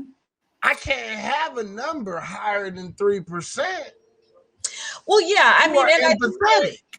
yeah, well, I think that I'm saying it also from a different point of view. I've lived in 8 different states in this union, and I've been to all 50. Well, no, Mm-hmm. I've been to 49 because I've never been to Rhode Island, but I have Okay. been to Maine twice, so All I right. think that counts. I think it does. I But think it does. yeah, but literally talking to members um of the KKK, Mm-hmm. in each of these places that I've lived, I lived there. When I left California, I left with the idea that I wanted to go and talk to people from different parts of this country and kind of Mm-hmm. understand the seedy underbelly of what happens in different parts of the country. Right. So I've literally talked to um, people who are members of the KKK and Yeah. understand that, you know, if you sit and talk to them on some level, and there is some portion, even in them, that you can resonate and get them to concede to their lack of humanity towards Black people. And just Mm-hmm. that recognition of Mm-hmm. their lack of humanity to Black people Mm-hmm. is, to me, a credit of being able to empathize. Not that they're And empathizing, but they okay, have the capability to. okay, and see, and that, I guess that's where I think that's probably where your 7% meets the road at my 2.5%, Yeah. because I don't give a shit if they can recognize it. I don't give two shits. I don't care, because what I've been showed consistently is, even with their understanding and with their ability to understand, they don't accept. nor do they care to accept, and they want to keep on going with their regular life. Again, a lot of people don't know this about me, but I lived quite literally. I lived fucking 25 miles from Hayden Lake. Hayden Lake is Aryan Nation headquarters. And every single year for 3 years, I went to a KKK rally just to watch white people. Not because any other reason. I wanted to watch white people. I wanted to see how they acted. And so they would walk from the top of the downtown to the bottom, which that's how we call it, the top to the bottom, right? Because it was the northern part of downtown down to the southern part of downtown. And then they would walk into this lake. It was called Coeur d'Alene Lake in Idaho. And they would stand on the stage because there was a stage inside this park. It was a beautiful park, like lots of trees. They had this little lake right there, Coeur d'Alene Lake, that was right there. It was really cold and it was really nice. White people loved that shit because, white people and cold shit, right? But they would stand there and they would sit there and they would say all this shit and they would make these points that they thought were legitimate points. These points were so illegitimate. They're the same illegitimate points that they bring up today when we're talking about race and we're talking about criminality, and we're talking about all these different things, right? When it pertains to black folks, right? And what I realized is it is so simple for white people to slip into the idea that what these people are saying is real. So much so that, and I hate to say this because I'm gonna call out somebody that I really like. I like this dude. This dude is a dude that I know. I've been knowing him for 5 years. He's been coming to my scopes. We talk. We've had 2, 3, 4, 5 hour conversations on the phone. But there's a gentleman by the name of Al. And he's a national socialist right now. And I respect that shit. I don't really give two shits because I don't expect nothing less than from white folks. Absolutely nothing. But this dude, Al, he was susceptible to the talking points of white supremacy, white nationalism. And all it took was him looking up the wrong things. And if you are skewed in your ideological ideals based upon a few paragraphs, you are not as open-minded as I thought you previously were. And as much as I like this dude, I love Al. I like Al a lot. He's a white dude. He's a white Italian dude. I like him. I don't care what nobody says. I don't care how racist he gets because I like him. He's a dude that tries to look for the right things, but the problem is he's given wrong information everywhere he looks. So this is my question, and then we got to wrap this up because it's midnight and I'm losing steam. But let me ask you this question. You like Al, even though he's a white nationalist, right? Mm-hmm. But you don't care about their ability to recognize their lack of humanity. What's the difference between me saying, hey, I don't like you, but I recognize that you have the capability of possibly being empathetic, and you saying, hey, I like you, but I don't recognize your capability of being empathetic? Like, where are those two things? So for me, it turns into this. I don't I don't believe that white people are truly empathetic, to be completely honest. Mm-hmm. I'm just gonna be honest But with you you. like them though.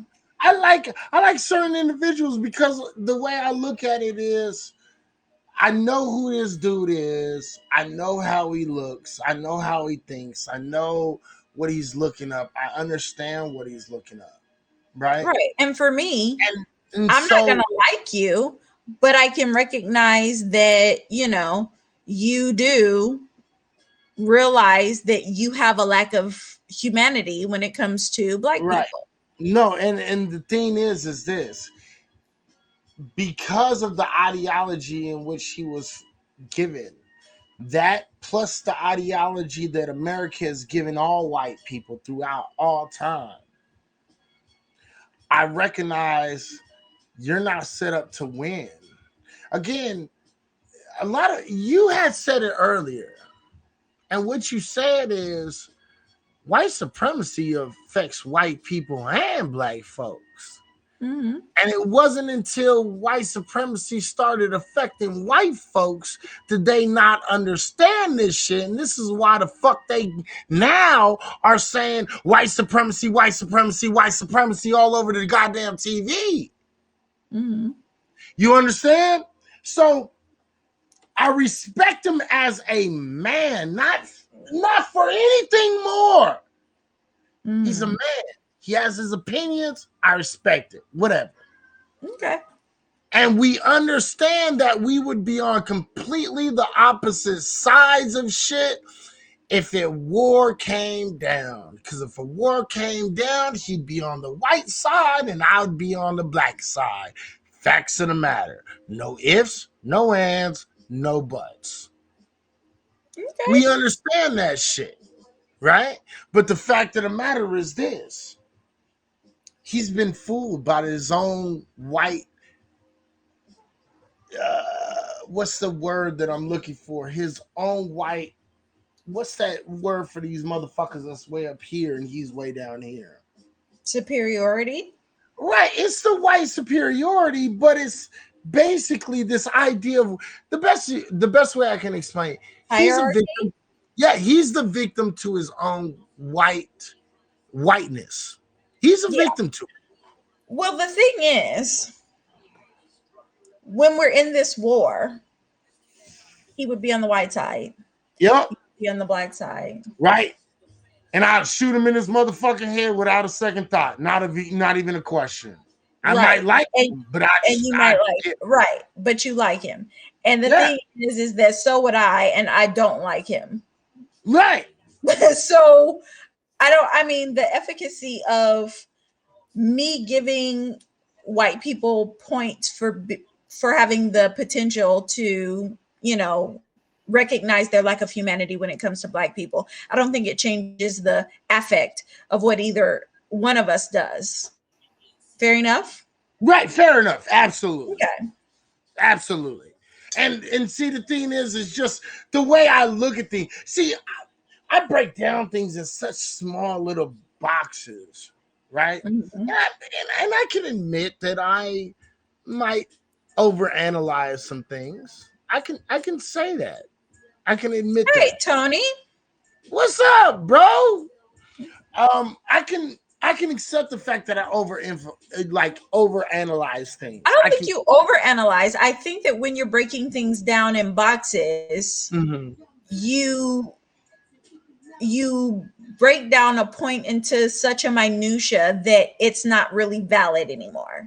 No, it's not valid. It absolutely is not valid. But see that, and I understand that, right? Mm-hmm.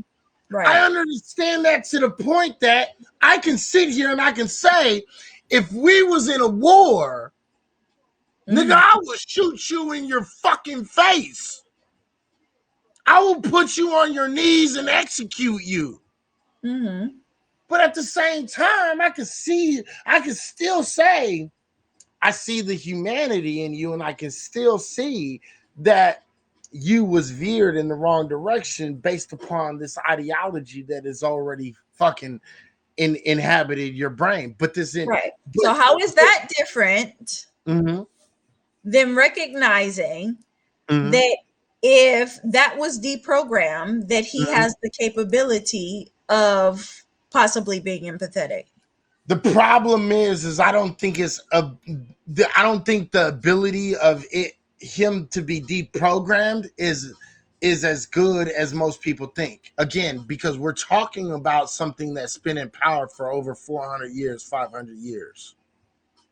You understand? So that programming is deep. You'd never be able to trust them. You can't. Do you get what I'm saying? Yeah, but I don't think that recognizing a person's probable empathy translates into trust. No, it doesn't translate into like it you're doesn't translate you're into micro dosing and not and you're micro dosing and putting it into bigger boxes. Like yeah. Because recognizing a person's ability to be empathetic does not translate to trust. But here's you know why? Okay. And I think what you just said is very important. The fact of the matter is, and tell me I'm wrong. You're wrong. Okay? No. Shut. I'm not. I ain't said shit yet. Shut up. You know what? The fact of the matter is this: black folks is built different than white folks. We are highly empathetic to life. Doesn't matter what your skin color is. We are empathetic to life, period. This goes back to way back in the day, where we understood that there was something special, something enigmatic. There's this very important spark or understanding of life, whether it be life on plants, trees, and forestry, to life of animals across the board and humans. Okay? We understand that. And I think it's that extra empathy that I hold for life that is what forces me to put them in these very super minutia boxes that I might delegate to a higher spectrum. And I think that goes for all black folks, because the fact of the matter is, if we were not all like this, the fact of the matter is we would go after white folks with unprecedented ability to be the most, we would just destroy them. Again, a lot of people say this, and a lot of times, you're lucky that we're just looking for equality and equity rather than revenge. Right? That's what they say. That's what they say. But that's the truth. It's not fake. It's true. You know why? Because if it was true, black folks would be going after these motherfuckers with no empathy, with no love lost, without nothing, and we would go out of our way to destroy them from the top to the bottom to the everlasting one of them. And the fact of the matter is we don't do that. What we do is we try to get them to understand empathy and life and what it means.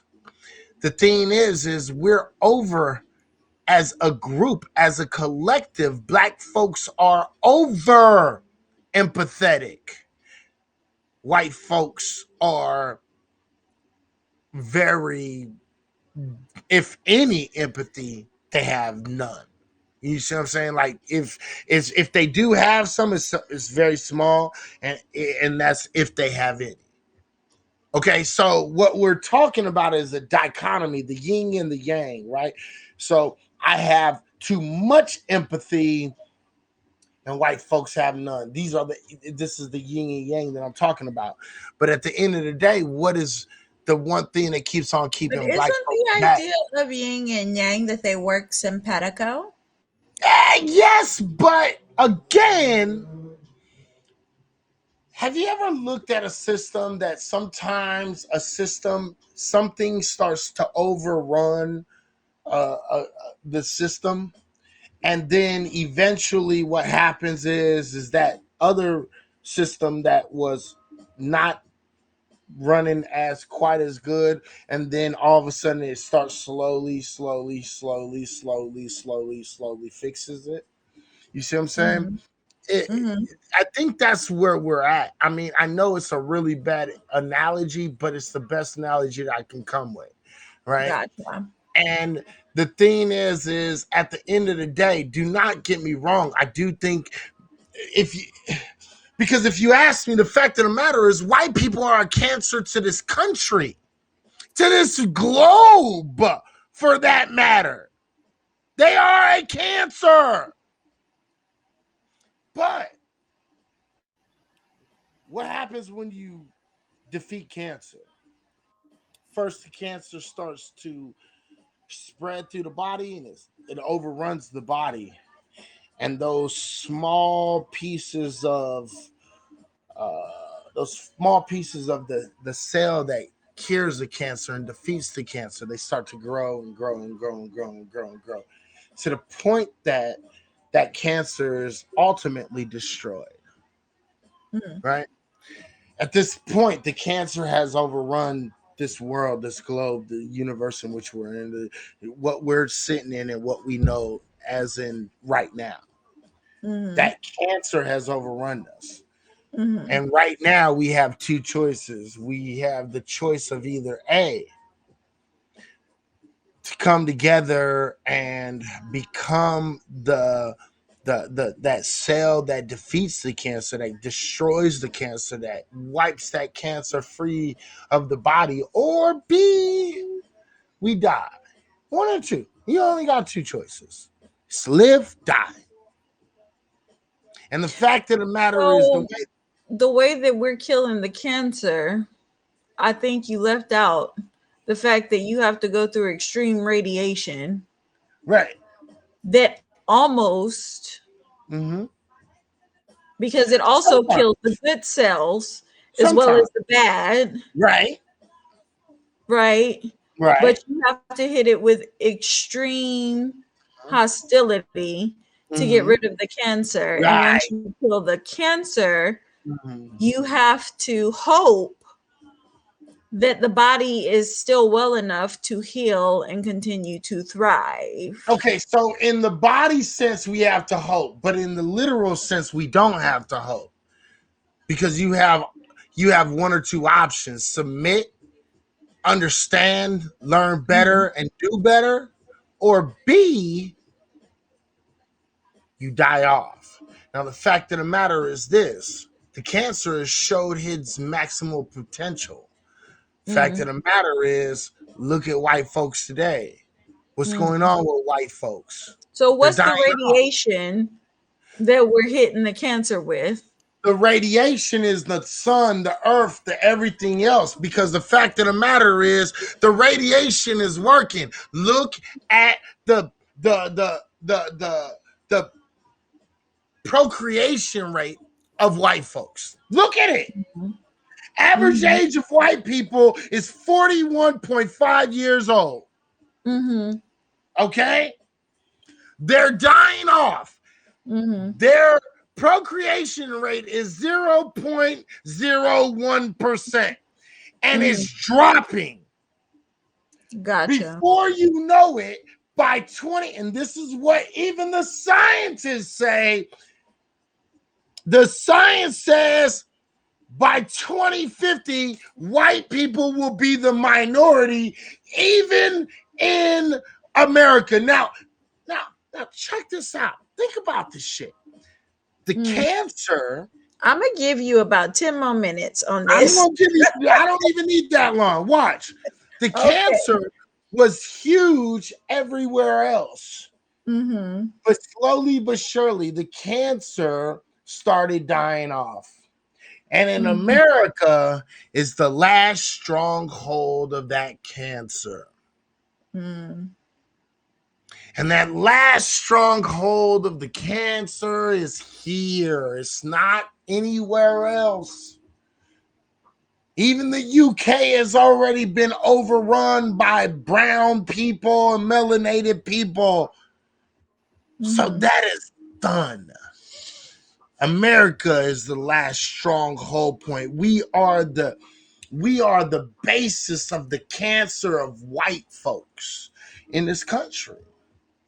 And the only white folks that's going to survive are the white folks that adapt. And how many of those white folks are adapt? About 3% Period.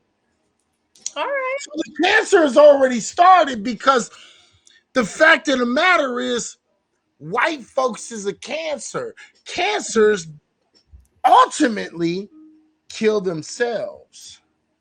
They kill themselves off. People don't get this shit. This is why I sit here and I try to say this thing. Like, I'll never see cancer die off, right? In my lifetime. I'll never see cancer in the way that we want to see cancer in. The fact of the matter is the alkaline environment has already started to defeat the cancer, because the fact of the matter is the cancer is not native to the land. The only thing that's native to this land is black folks, melanated people. I think what we're in a situation in which, as melanated people, we can either learn or we can die off. Now, yeah, we'll live longer than them white folks. Right? We'll live longer. But we're not going in the best direction either. And don't get me wrong, that shit is after the situation in which we're dealing in the present time, right? But all of these things technically are intertwined if we talk about the space-time continuum. And so all of this stuff is intertwined. This is why I think it's so important for you, me, to be talking about the things that we talk about, because we have to understand how these things were built. Then if we understand how these were built and the foundations of these things, then what happens is we have the ability to stop that shit in the future. We have the ability to actually destroy the cancer before it even starts. The problem is we're not paying attention. We're looking at this in a very subjective way, in a very small area way. We're not looking at this in a global way, because globally, white folks is dead. They are. We like to say, as black people, we like to say we're going extinct. Fact of the matter is this: no, we're not. They are. They need to adapt. We don't need to adapt. The fact of the matter is they are dying off. We are not. Now, here's the key. Are we going to adapt the way that they live? Are we going to adapt their way of thought? Are we going to adapt their way of living? Or are we going to take the good things from their ways and move it on and press on and go into a higher plane? See, this is the key. This is where we're at right now. We're at this point where, are we going to take the way that they act and kill ourselves? Or are we going to take the way that we're at and evolve? See, that's the whole thing. White people are not forever. I don't care what nobody says. White people will die off by 2050. They will be done. They will be like the flying squirrel. They will have a couple left and they're done. They will be like the elephant, the rhino before them. They will be like every other dying off fucking putrid animal before them. Well, I guess that gives us something to think about then. Definitely. Yeah. Definitely. Well, I mean, but anyway. Yeah. All right, it's 12:30. Adapt as to do things that promote a healthy, cancer-free lifestyle. Absolutely. Can others join, that's a matter of your choice. That's the life decisions in which you make. Yes, but could you? It's a matter of, do you want to? Are you willing to? And are you willing to change? That's kind of a white people problem. That's not really even my problem. That's a white people problem. 100%. But anyway, before we get up out of here, because it's 12:30 and I know you're trying to get the fuck out of here. Yes, time to get some sleep. It's been a long motherfucking week. Yeah, you're lucky. You're better than me, because I had to go to fucking FedEx and I have to fucking actually fix these goddamn phones, man. These motherfuckers 2 days late, man. I gotta fix these phones and they call it a fucking night. Oh, he wants to join your stream. I mean, join your stream. Oh, maybe I'll start one after we end this one, and we can talk about it.